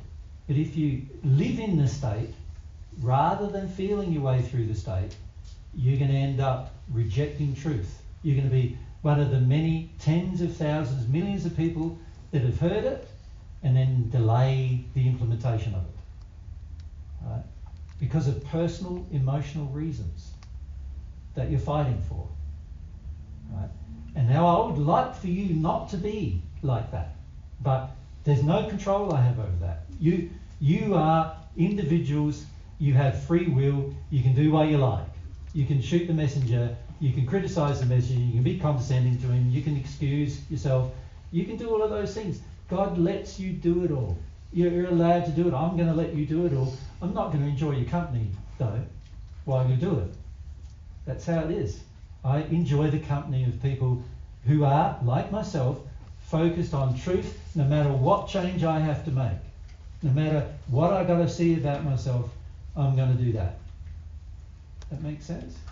And you, once you start to feel feelings for God and have God's feelings, feel God's feelings for you, you're going to eventually end up being very similar to me. Like, I've got millions of celestial friends, and every one of them is just as bad as I am about this truth thing. Or you could say just as good as I am about this truth thing, depending on your perspective. Right? This is why on earth very few people hear a celestial spirit speak. Because the error is fighting for itself. Now, your spirit guides, your spirit friends, they would love to have you change on this issue. Because if you change on the issue, you're going to be much more open to hearing truth, to progressing, to making changes while you're here on earth. And the immense benefits of that you will experience if you do that. But it's going to be tough initially because sin wants itself to survive. And that's going to be the battle. And in fact, if you've ever read the Paget messages, there's a message in there that says the real battle, we were talking about war, the First World War, the Second, we were talking about at the time in context. But I said to Ned, the real battle is not the war. The real battle is the individual's own fight with his own sin. This is going to be the thing you find the hardest in your life. It's going to be harder than anything else you do. Harder than anything else you try to achieve in your life will be your own battle with your own sin. Right? And it's a fight that is worth winning. It's a fight you can win. You see, the world's religions, and particularly the Christian faith, will tell you you're a condemned sinner, you will never win. And I'm saying to you, that's not true. You can win the battle with your sin, but it's going to be a battle. It's not going to be a walk in the park. And most people who hear, spiritual speakers speak, they want to hear, it's going to be easy. There's this mystical easy road. It's just going to be a breeze. And, if we do this and do that, you're just going to breeze through life and everything's going to be fine. And they're full of crap. It's not true. The battle with your sin is a difficult battle. It can be won, but it's going to require sincerity on your part. It's going to require a sincere desire and effort on your part to do it. And most of you at this stage don't even know what your sins are yet. You've got to identify every one of them in order to win the battle. God's love coming to your soul is going to help you do all of that. It's going to expose the sin within you. Every little bit of love that comes is just going to make you more aware of the sin that exists or is present. That's what it does. It's like shining a light on the darkness within.